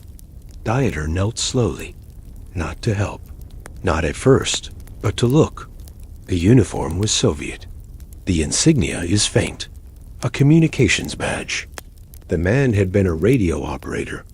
His coat was torn, but intact. Dieter reached forward, hesitantly, and unbuttoned the first few layers, checking for wounds, perhaps, or identification. And that's when he saw it. Stitched inside the lining, small and precise in blue thread, were words, German words, lyrics, familiar. Schlaf, Kindlein, schlaf, the same lullaby, the same rhythm, the same pattern of syllables his mother had once whispered when the asthma power flickered in winter. He blinked, pulled the fabric closer to read. It was hand-sewn, neatly, carefully, the kind of detail no soldier would waste time on. A gift, maybe, a memory, a charm. But why German? On a Russian coat? The boy stirred, just slightly. His fingers twitched. Dieter froze, then placed a gloved hand gently on the man's shoulder. The eyes opened glassy, pale, barely focused. "Nicht schiegen," he murmured. "Don't shoot." Dieter didn't respond. The man coughed, winced, and looked away. Dieter reached into his pocket, retrieved the canteen, held it out. The man drank, barely, just enough to wet his lips. "Why? That song?" Dieter asked softly, in German. The man blinked. "My grandmother," he said, barely audible. "She was from Dusseldorf. Before everything." Dieter swallowed hard. His throat felt dry, despite the cold. "She sang it to me," the man whispered. "Said it kept shadows away." A long silence followed. Only the river moving under ice, creaking. The wind lifts dry leaves and returns them to the ground without sound. Dieter sat beside him, the rifle across his knees. Not aimed, not ready, just present. "You came back," the man said suddenly. Dieter turned. "What?" "You came back," he repeated. "From the church." His voice was failing, but the words chilled Dieter's blood. "I saw you," the man continued. "In the crypt, with her." "With who?" Dieter asked, voice barely above a breath. The man closed his eyes. "She was my sister," he whispered. "She waits there, still." A pause. "Then, she protects the forgotten." His breath began to slow, shallow, rhythmic. Dieter wanted to ask more, so many questions. But the man drifted into unconsciousness, or something quieter. Dieter checked his pulse, still alive, for now. He didn't know what to do. No protocol covered this. No rulebook explained what to do when ghosts began handing you survivors stitched with lullabies. He couldn't carry the man alone, couldn't leave him here either, so he made a choice. He built a fire inside the station, small and hidden. He brought the man in, wrapped him in whatever cloth remained, left a flask, a biscuit, a note in broken Cyrillic. "Live or don't, but know someone saw you." Then he left, quietly, without footsteps, without smoke. That night, he didn't report it. Couldn't, didn't even try. He lay beneath the stars, unable to sleep. The lullaby hummed in his head, constant and low. He pressed the coin into his palm, stared at the mirror, but found no comfort. Only reflection, only questions. And slow dawning truth. The war was no longer about orders. It was about echoes. Things returning. Things are refusing to vanish. And the next morning, when he finds a letter nailed to a tree in no man's land addressed to him, in handwriting he has never shown anyone, he will begin to understand that something, somewhere, is watching back. It was early when Dieter saw. It too early for fog to have cleared, too late for frost to be undisturbed. The war moved slowly that morning, as if the world itself had called a truce without telling the men holding rifles. His feet crunched over patches of ice, stitched with footprints, most of them familiar. His squad was nearby, positioned along the ridge with orders to delay any Soviet movement through the narrow forest pass. Routine, forgettable. The kind of mission that could have belonged to any week, any season. But the tree stopped him. A birch, white as bone, bark peeling and long, paper curls. It stood slightly apart from the others, on the edge of a slope where two fox paths crossed in the underbrush. A gust of wind passed overhead, not loud, but enough to make the tree creak a long human sound. He wouldn't have noticed the letter, if not for that sound. It was nailed to the trunk with a rusted tack. The paper was yellowed, edges curling, the script faint but careful. His eyes caught the curve of the capital L before he even registered what it meant. He stepped closer, heart slowing, breath caught mid-inhale. The paper wasn't wet, not snow-damaged, not torn. It looked preserved, like it had been waiting. He reached out with his gloved hand and pulled the nail free, carefully, as though removing something sacred from a wall in a forgotten chapel. The letter came away easily. He unfolded it. The first line made his knees weaken. Main Kleiner Stern, my little star. No one had called him that in years. It had been his mother's name for him, used only in the darkest hours when thunder cracked and the lights went out, and he'd curled beneath her arm with the fear that the sky would fall. He read further, fingers trembling. The writing was in her hand. Impossible. Steady, looping, unmistakable. If you are reading this, it said, then you are still looking. I don't know where you are or who you've had to become, but I know your hands are cold and your eyes are tired. He swallowed hard. His eyes scanned the page again and again, refusing to trust themselves. I hope you remembered to pack the socks with the blue stripe, it continued. You always hated them. They scratch, but they're warm. The page smelled faintly of lavender. His mother had dried lavender in the pantry, tucked it into pillowcases, and steeped it in tea. It couldn't be. It should have disintegrated. By now, no one in the squad had access to his mother's handwriting. She had died long before conscription. He hadn't brought any of her letters with him. He hadn't spoken her name aloud in years. And yet, here it was her voice, pinned to a birch tree at the edge of a forgotten pass in a war no one could navigate. The lullaby is yours now, it read near the bottom. Pass it on, even if only in silence. The last line made him pausalingist. You are not lost, just out of place, like a coat in summer, like a spoon in snow. There was no signature, just a single curl of inker final flourish. He stood there for what felt like a full hour, motionless, the letter open in his. Hands, the wind catching the edge, but never tearing it free. He read it 12 times, 13. He traced the ink with his gloved thumb, then slowly folded it and placed it inside the lining of his coat, right next to his heart.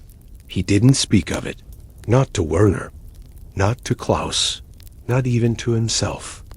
That night, when they made camp in a half-collapsed barn filled with rotting straw and the stale breath of forgotten animals, he lay awake, watching the beams above sway gently with each gust. The letter pressed against his chest felt warmer than his blankets. He remembered, faintly, a day from childhood sitting in the pantry beneath rows of canned peaches, holding a candle, listening to rain, his mother humming while folding laundry. The hum had the same shape as the silence he'd now found in war. Gentle, repeating, patient. That memory wrapped itself around him like etheret. He fell asleep with the taste of lavender in his mouth. In the morning, he awoke before the others, made tea with melted snow, cleaned his rifle more slowly than usual, and then he did something strange. He found a scrap of paper, wrote nothing on it, just folded it into the shape of a star, and left it in the rafters above where he'd slept. No one saw, no one asked. Later that day, as they moved west toward the next position, a courier met them on the road, dust-covered, coughing, handed Dieter a supply slip and a sealed envelope. His name was on it, only his first name, no rank, no unit. Inside, a note. She's safe, for now. She hums in her sleep. No sender. No explanation. Only that. Dieter didn't respond. Couldn't. He tucked the note beside the letter, held both against his chest.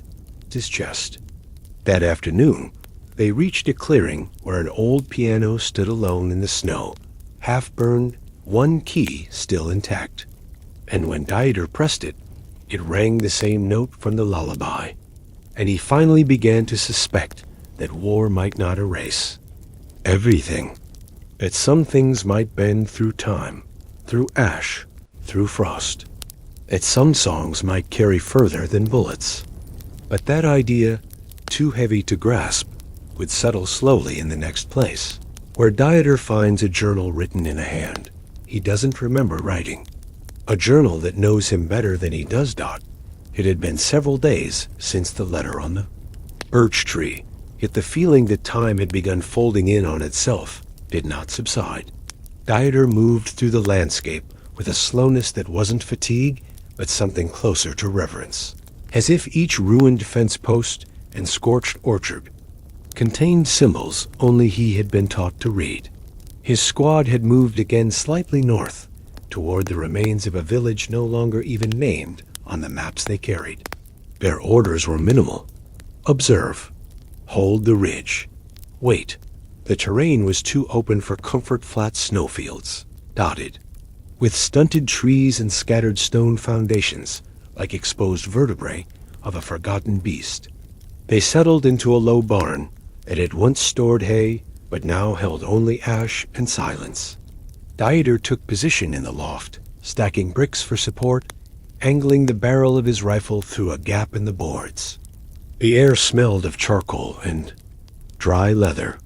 He worked slowly, methodically, cleaning his scope, adjusting the tension in his sling strap, and counting breaths. At dusk, he found the journal. It was beneath a bale of straw, wrapped in oilcloth, buried beside a rusted lantern, and 2 bent nails. At first, he assumed it was someone else's left behind by the last man stationed here. But as he opened the cover, he felt the cold of something personal, intimate, returned. The pages were thick, yellowed, lined. The handwriting was neat. Familiar, very familiar.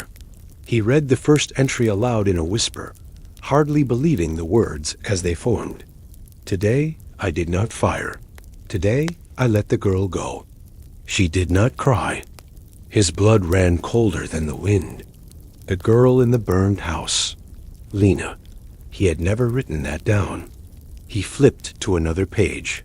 The scarf is still tied to the beam. She is still waiting. I think she forgives me. He closed the book. Heart pounding. Looked around. No one nearby. Klaus was outside boiling snow over a small fire. Werner was asleep with his coat over his face. Dieter opened the journal again. Slower this time. Page after page, documenting things he remembered, but had never recorded. His encounter with the radio operator, the lullaby in the crypt, the letter on the birch, even the piano key in the snow. But some entries went further, into things he had not yet seen. You will find the gloves tomorrow. 1-page read. Beneath the old chimney where the dog once barked. Do not wear them. They are not yours. Another. When the river turns red, wait 3 days. You will not be alone. He flipped ahead faster now. Do not speak to the man in the orchard. He does not know he is dead. His breath caught. The handwriting never changed. It was his. Perfectly. Even the pressure of the pen was familiar. The slight curve in the D, the way his lowercase t never fully crossed. But he had no memory of writing any of it. No time alone when such a thing could be composed. No paper, no ink. And yet, here it was, every word, every page. He flipped to the inside back cover. A single sentence written in darker ink. You must keep watching. That night, he did not sleep. Not fully.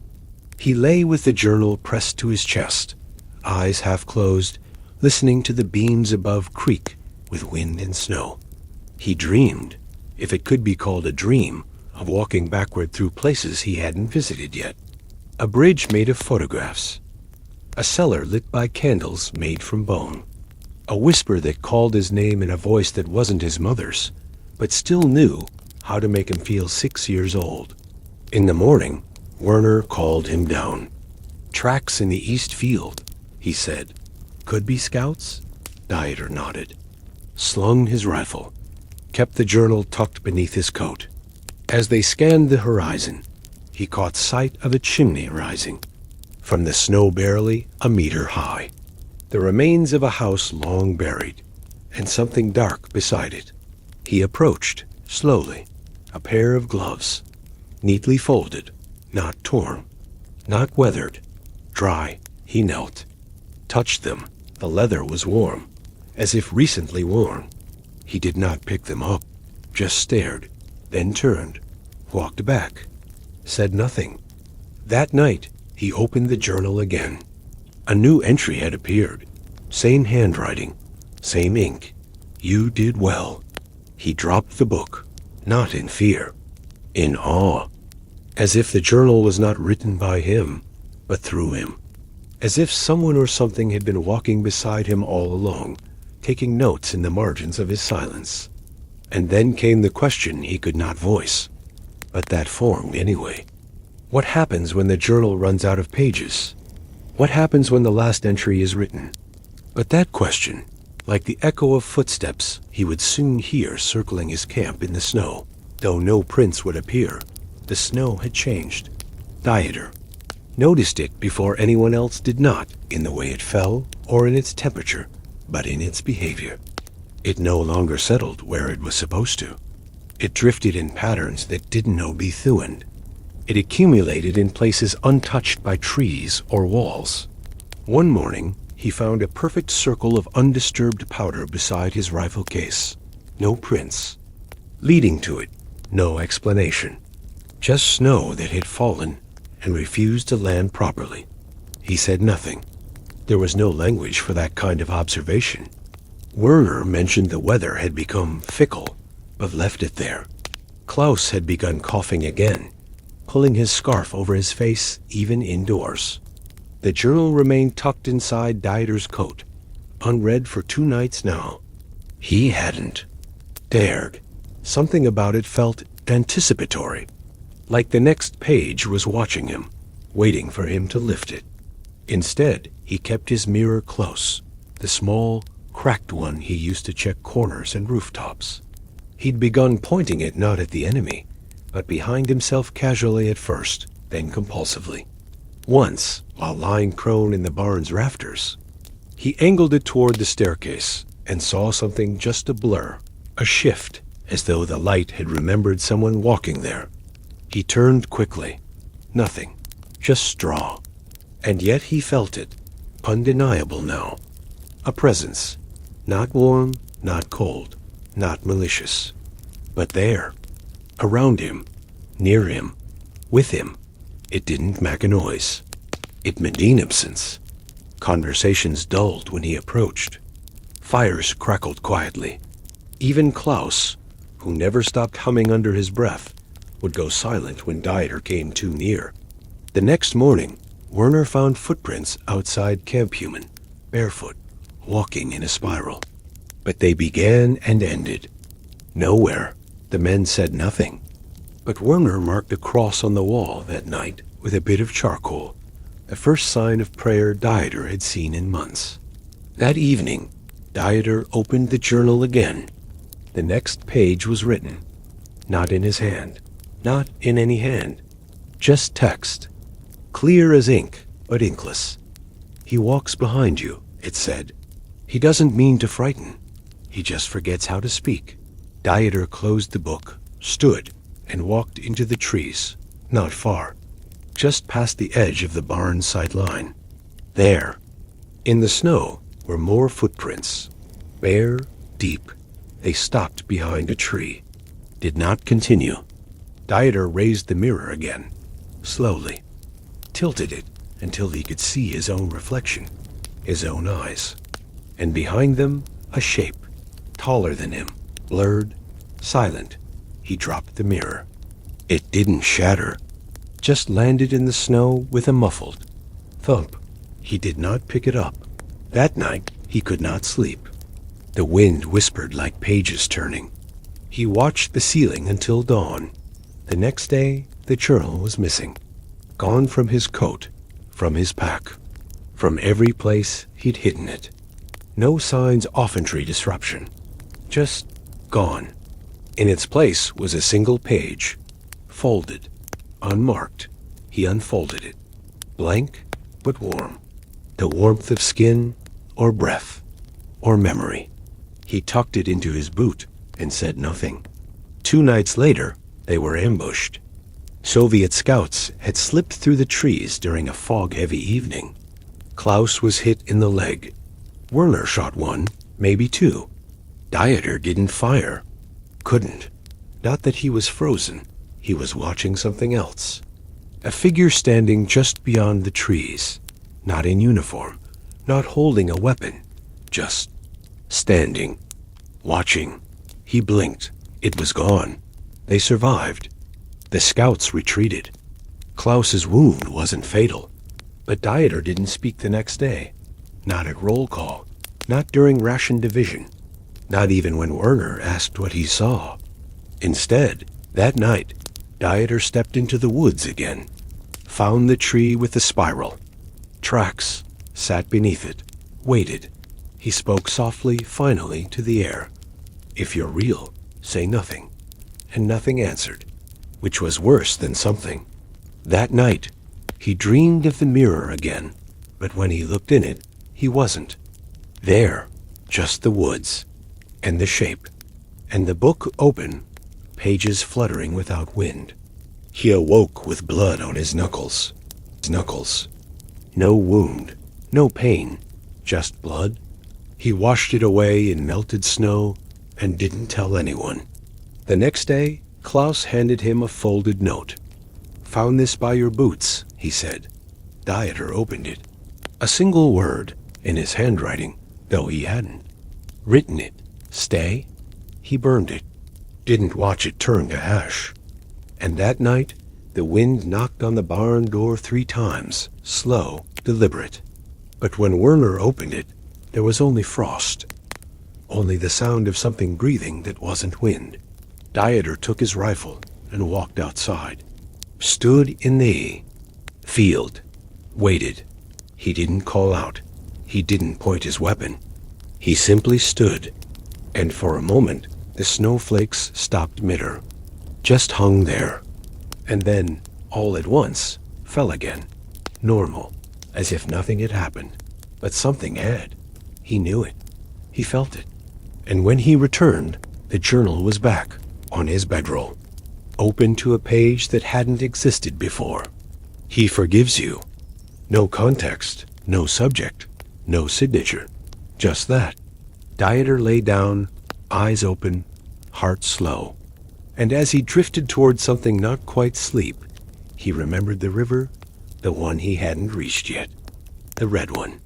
And the entry that said, when the river turns red, wait 3 days. You will not be alone. That river waits ahead. And what waits beside it, half memory, half man, fully silent. The river had no name anymore.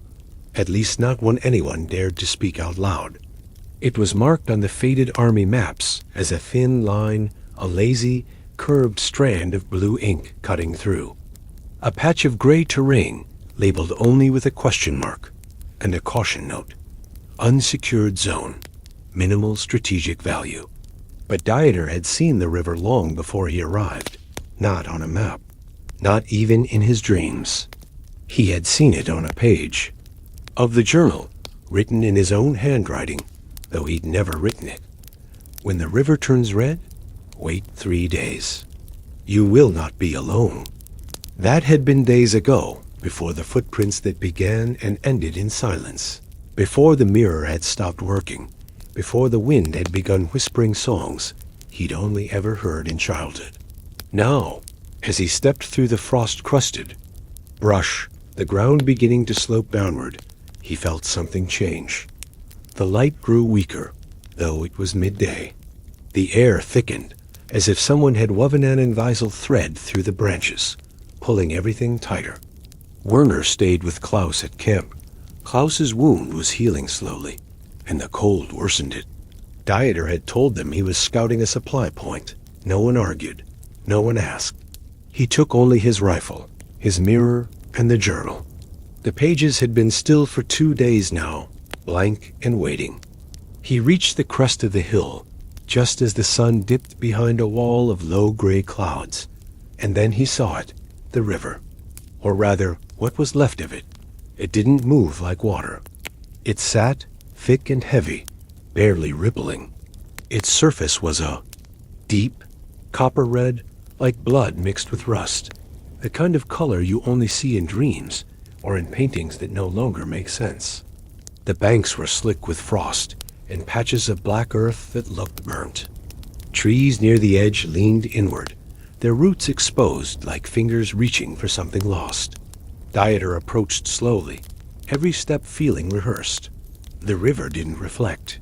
Not the sky, not the trees, not him. It was like looking into a curtain. He knelt, touched the water with the tip of his glove. It was warm, not hot, but warm. He stood back, shook the moisture off, and waited. The journal said to wait 3 days. So he did. He built no fire, made no sound, ate only once. The sky remained gray. The trees made no noise. Even the birds stayed away. On the second night, he dreamed of a cradle floating on water.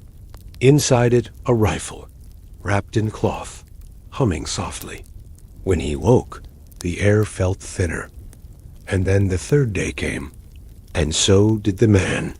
He arrived just before dusk, stepping out from the far tree line without urgency, not in uniform, not in any identifiable clothing, just a long coat, torn at one sleeve, and a scarf wrapped tightly around the lower half of his face. He carried no weapon, only a satchel, worn and stitched. In patches. Dieter raised his rifle instinctively, but didn't aim it. The man walked to the opposite bank and stopped. Then he reached into the satchel and pulled something out, held it up. Dieter's breath caught. It was the journal. His journal. Not the one in his coat, the one he'd burned weeks ago in the forest, the one that turned to ash in his hands. It couldn't be, but it was. The same worn spine, the same leather tie. The man opened it, read a line silently, then looked at Dieter, not through him, not past him, but directly into him. His eyes were not strange. They were familiar, terribly, achingly familiar. Dieter lowered the rifle. The man closed the book, reached again into his satchel, pulled. Something else. A scarf, blue with stars. Lena's, the one she'd worn, the one she'd left behind. And suddenly, the river didn't look like blood anymore. It looked like memory, liquefied. He wanted to speak, but the man shook his head, slowly, gently, then stepped back from the riverbank and placed the journal and the scarf on the ground, turned, walked into the trees, did not look back. Dieter waited until the last trace of the coat vanished into the gray before moving. He crossed the river not through it, but across a set of stones that hadn't been there before. Dry, clean. He retrieved the journal. The scarf. Both were warm, as if someone had been holding them tightly for hours. He turned the first page. Blank. Second page. Blank. Third text. Some things return, others wait. You have always known the difference. He didn't understand it, not fully, but he didn't need to. He placed the book back into his coat, held the scarf to his face. It smelled of dust and sun, of something safe.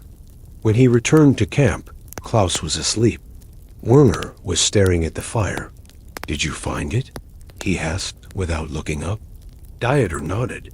"And did it find you?" Werner added. Dieter said nothing, just sat, the scarf was still in his hand. That night he dreamed again, of the river, of the stones, of the man's eyes, and of a corridor with no doors. Only pictures hanging on the walls, scenes from his own life. Some he remembered, some he hadn't lived yet. And one was blank, covered in fog. He awoke with tears on his cheeks, for the first time since the war began. The next morning, the mirror cracked without being touched. Just a soft snap as he reached for it. And in the next patrol, they would enter a village where everyone was asleep. Every single person upright, seated, breathing, but asleep. And Dieter would be the only one they spoke to, because they were waiting for him. The village had no smoke, no dogs, no wind. It sat in a shallow basin at the foot of the hills, like something carefully placed, as if a child had constructed it from memory, using pieces of real homes, and left it there to see what the adults would do. The roofs were intact. The wells still had buckets. A wooden chair leaned against a wall, as though someone had just stepped away from it. Dieter and the others arrived in the late morning after a cold march, their boots crunching faintly on frost that hadn't melted despite the pale. Sun above. No gunfire, no shouting, not even a shutter swinging in the breeze. Werner was the first to notice. "They're all here," he said softly, nodding toward the open door of the first house. Inside, seated at a table set for three, were two women, and an old man motionless, heads bowed but breathing. Dieter stepped inside. The room was warm, too warm. No fire burned in the hearth, but the warmth wrapped around him as if the walls themselves had remembered the sun. The old man's eyes were closed. His chest rose and fell in slow, even rhythm. One of the woman's hands held a fork poised just above a slice of bread. She hadn't dropped it. She hadn't moved. Klaus called out. No response. They searched. 6 houses, and everyone the same. People asleep. Children in beds, arms folded. A woman seated near a spinning wheel, the thread still looped through her fingers. A boy with his head against a piano, one finger resting on a key. All alive. All utterly still, breathing, not frozen, just sleeping. Werner began checking pulses. All strong. Klaus became nervous, jittery, muttering theories, gas, hypnosis, a medical condition. Dieter said nothing. He knew the feeling. It was the same sensation he'd felt when the mirror cracked in his pocket, the same way the snow had stood still above the Red River before collapsing like glass. He wandered into the village chapel, its doors open wide, as if welcoming a procession that never arrived. Candles sat half-burned on the altar. The stained glass had not been broken by war. It showed scenes of harvest, angels with their hands, covering their ears, and in the center panel, a child holding a key. Dieter walked the length of the aisle slowly, listening, not for voices, for breath. And then he heard one, a whisper, not outside, not in the room, inside his head, clear, calm, familiar. We dreamed of you. He stopped, turned. Noon is behind him. You carried it back, the voice said. The part we needed. Dieter pressed his palm to his chest, where the journal now rested again in the inside pocket of his coat. They're not gone, the voice said. They're remembering. That's all. He sat in the front pew, not kneeling, not praying, just sitting. sitting. "Why me?" he whispered. The answer came with the stillness. "Because you never stopped watching." He didn't know how long he remained there. When he returned, Werner said they needed to leave. HQ was calling. The village had no strategic value. Klaus didn't argue. Dieter packed slowly. On the edge of town, before they left, he looked back once. A man stood in a window, eyes closed, smiling faintly, holding something Dieter couldn't quite see. A coin, a mirror, or maybe just a folded piece of paper. He raised no hand, made no sound, but something passed between them. That night, camped just outside the basin, the men fell asleep quickly. Dieter did not. Instead, he opened the journal. New words had appeared. "You are inside now. Welcome. Home." He turned the page. It was blank. The next 3 were blank, too. Then, a new line. "Do not forget the orchard." He didn't know which orchard. Not yet. But he folded the journal shut and placed it under his coat. The wind stirred, then died, and somewhere deep in the woods, an owl called 3 times. Not a warning, a recognition. Tomorrow they would move again. Another path, another checkpoint, another chance to forget everything they'd seen. But Dieter would not forget, could not, because he had begun to feel something different inside him, like someone had rewound the clock just slightly, enough for him to walk backward into something unfinished.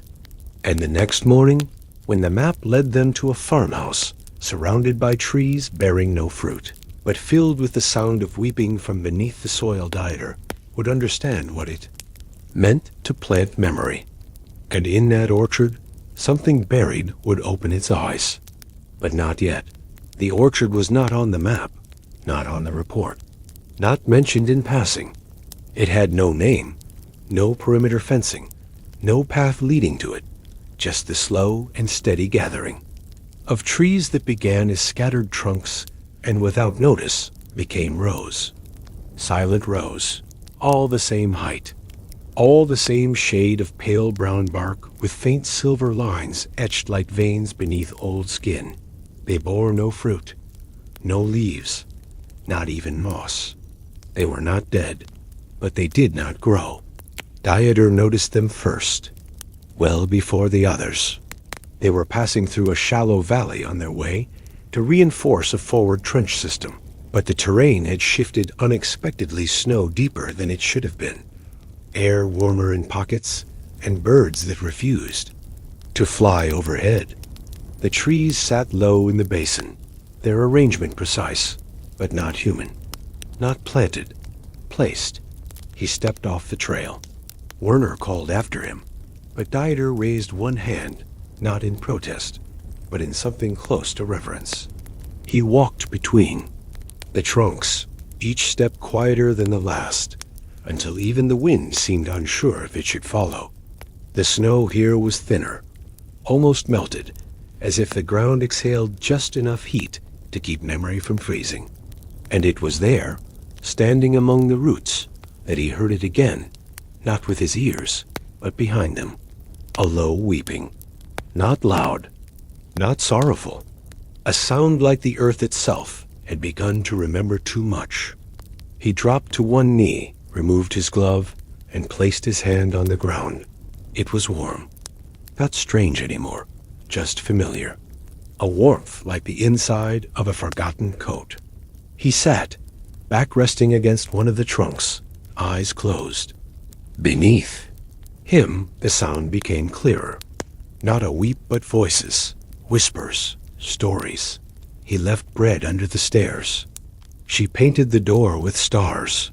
They buried her with her shoes on. Bits of lives, of endings. Not shouted, just passed on. Not asking to be heard, only to not be lost. Dieter opened the journal, blank. Then, slowly, one word appeared across the page. Dig. He didn't move at first, just looked at the trees, the ground, the slow drift of memory through branches. Then he stood, found a stick, began to clear the soil near the base of one tree, not deep, just enough to find something. And he did. A boot, small, child-sized, untouched by rot. He kept digging, found a doll's arm, a bullet casing, a ribbon, a tooth, each attempt set beside the others in a circle, like offerings. The ground whispered louder. Not forgotten, not gone. We were once warm, too. Werner arrived sometime after. Said nothing at first, just watched. Then he stepped beside, Dieter, and placed a small candle in the snow. He didn't light it, didn't need to. They stood there for what felt like a long time. "What is this place?" Werner asked softly. Dieter shook his head. "A memory," he said, "that no one wants to keep but refuses to disappear." That night, the squad camped further down the valley. The wind didn't reach the orchard. It never did. Dieter stayed behind, sitting among the roots. He opened the journal again. Another line appeared. Take only one. He looked at the objects he'd uncovered. Choose the ribbon. It was soft, blue, tied in a knot. He tucked it into his coat. The rest he reburied, not out of fear, but out of respect. The weeping softened as he pressed the soil down, the way a mother tucks a child in under blankets. The trees remained still, watching, breathing. That night, he dreamed of the orchard in spring. It bore no fruit, but every tree had a handprint on it. Some small, some large, all pressed in the bark like memories refusing to fade, and each one was warm. In the dream, Dieter placed his own hand on a trunk. It fit perfectly. When he awoke, the ribbon was gone. In its place was a stone, flat and black, with the shape of a fingerprint etched into it. The journal had no new entries, just the old ones, except that first line of the first page had changed.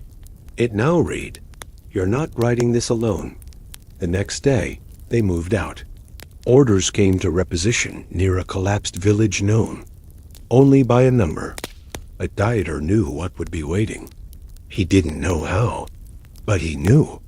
And when they reached the outer wall of that village, he would see a symbol carved into the bricks, one that matched the stone he now carried. And inside, the cellar beneath the last house, he would find a boy who claimed to know him, though Dieter had never seen him before. And that boy would hand him a bullet with Dieter's name already carved into it. They reached the numbered village under a sky the color of cooled ash, the kind of gray that made you forget where the clouds ended and the earth began. Officially, it had no name, only a designation V, 7-3 assigned by someone far away, someone who would never see its burned-out chapel or the scattered remnants of boots half buried in the mud. The village had once been circular, clustered around a central well, with cobblestone paths like veins branching outward to where fences now lay broken like ribs. Most of the buildings had collapsed inward, as if pulled by their own memories. Dieter walked ahead of the others. He didn't wait for Werner, didn't look back to see if Klaus was still limping. The pull in his chest was too strong, not urgent, but magnetic, like someone humming the end of a song you'd forgotten you knew. The journal hadn't written anything new for 2 days, but he could feel it warming in his coat, pulsing faintly, like a small sleeping heart. The moment he stepped over the crumbled threshold of the last house on the southern edge, the one with the broken red shutters and the door hanging sideways on its hinges, he knew where to go. He crossed the single room, boots crunching over a carpet of glass and old grain, and opened the door to the cellar. The air that rose to meet him was damp, warm, and smelled faintly of cinnamon and coal smoke. He descended the steps in silence. There were 17 of them. He counted. He didn't know why. At the bottom, the cellar opened into a narrow chamber, lit by the thin slats of daylight that slipped through cracks above. And there, sitting against the far wall, arms around his knees, was a boy. Maybe 10, maybe younger. Hair tangled, face streaked with soot. But his eyes were clear, unblinking, ancient.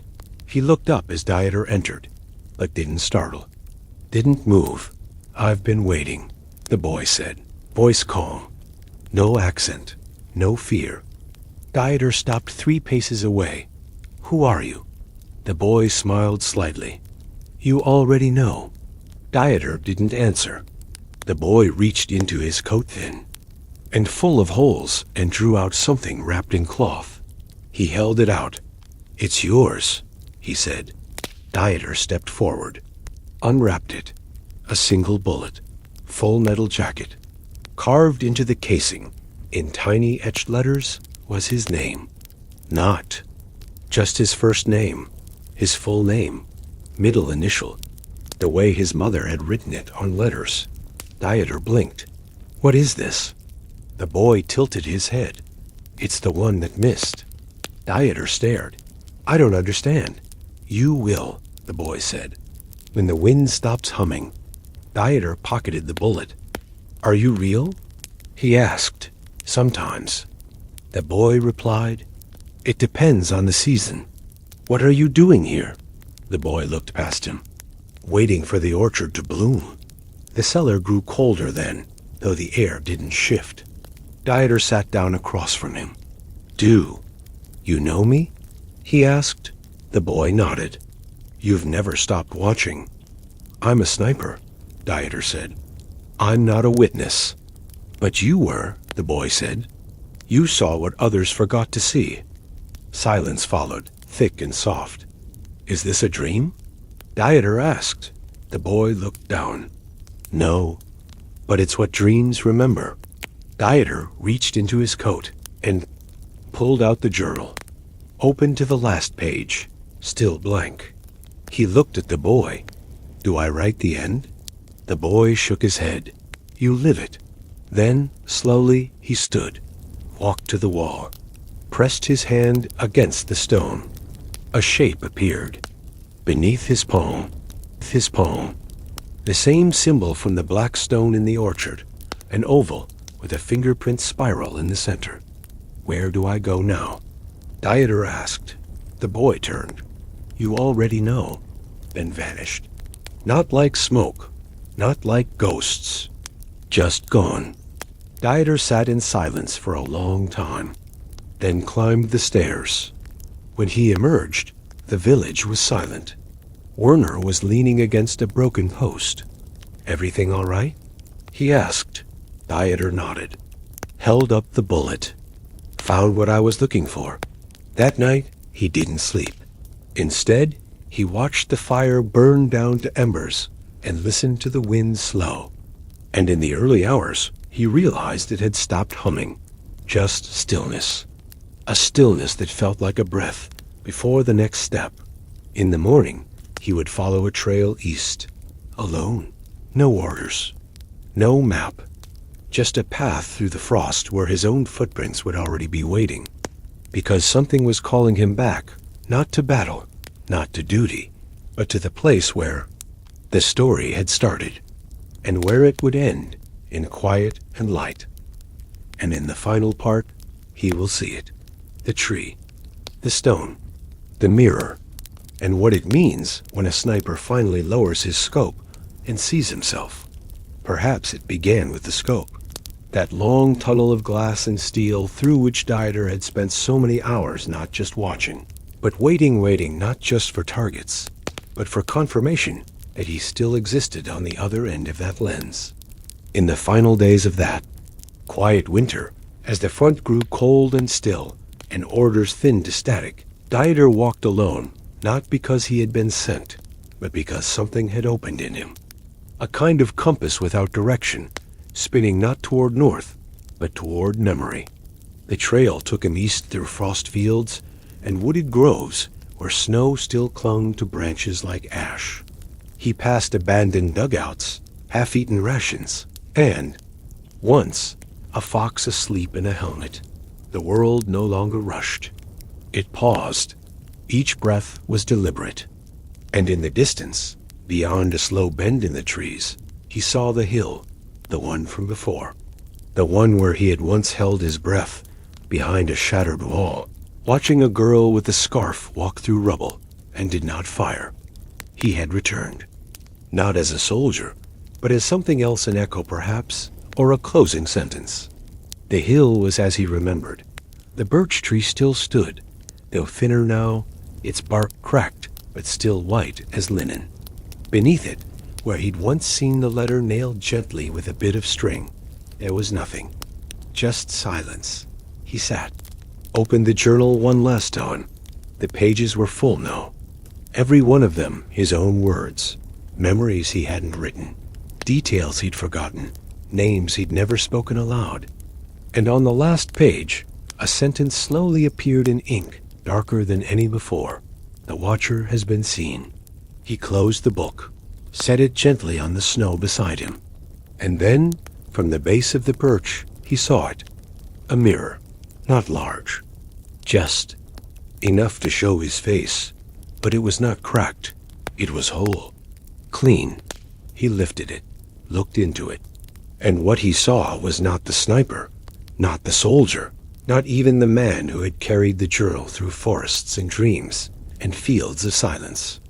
What he saw was the boy who had once drawn birds on a school desk, the son who had tried to protect his sister's hair from licen a crowded train, the teenager who had kissed someone once behind a granary and forgot their name but remembered, the scent of cinnamon.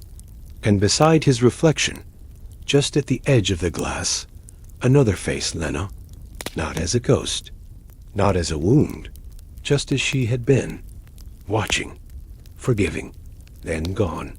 The wind moved softly through the trees, and he heard. No orders, no names, just the hush of the forest adjusting itself around him. He did not cry. He did not smile. He simply breathed, for once not waiting. That night he built a fire beneath the birch, not for warmth, just for the ritual of it. He burned nothing, read nothing, only fed the flame with bits of bark and pine, needles. And when sleep came, it came not as escape, but as return. In his dream, he was lying in a room filled with feathers.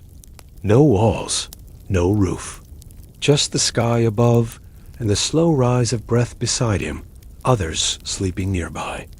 Not comrades, not ghosts, just fellow watchers.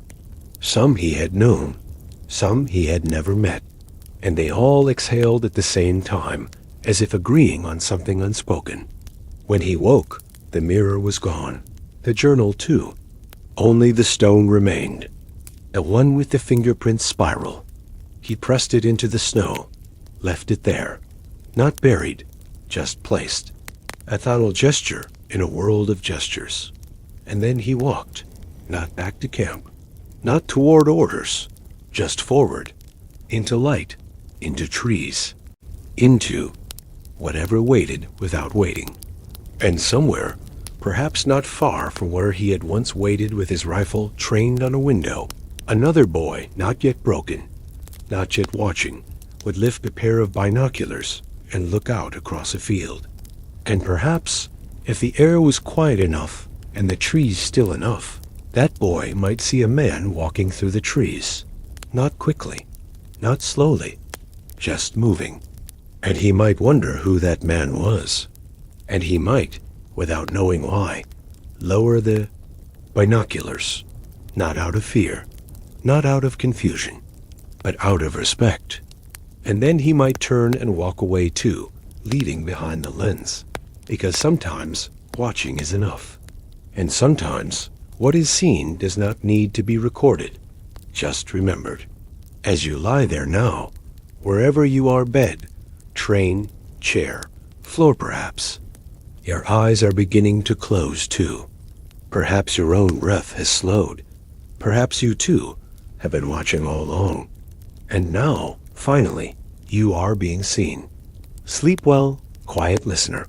The story has waited long enough.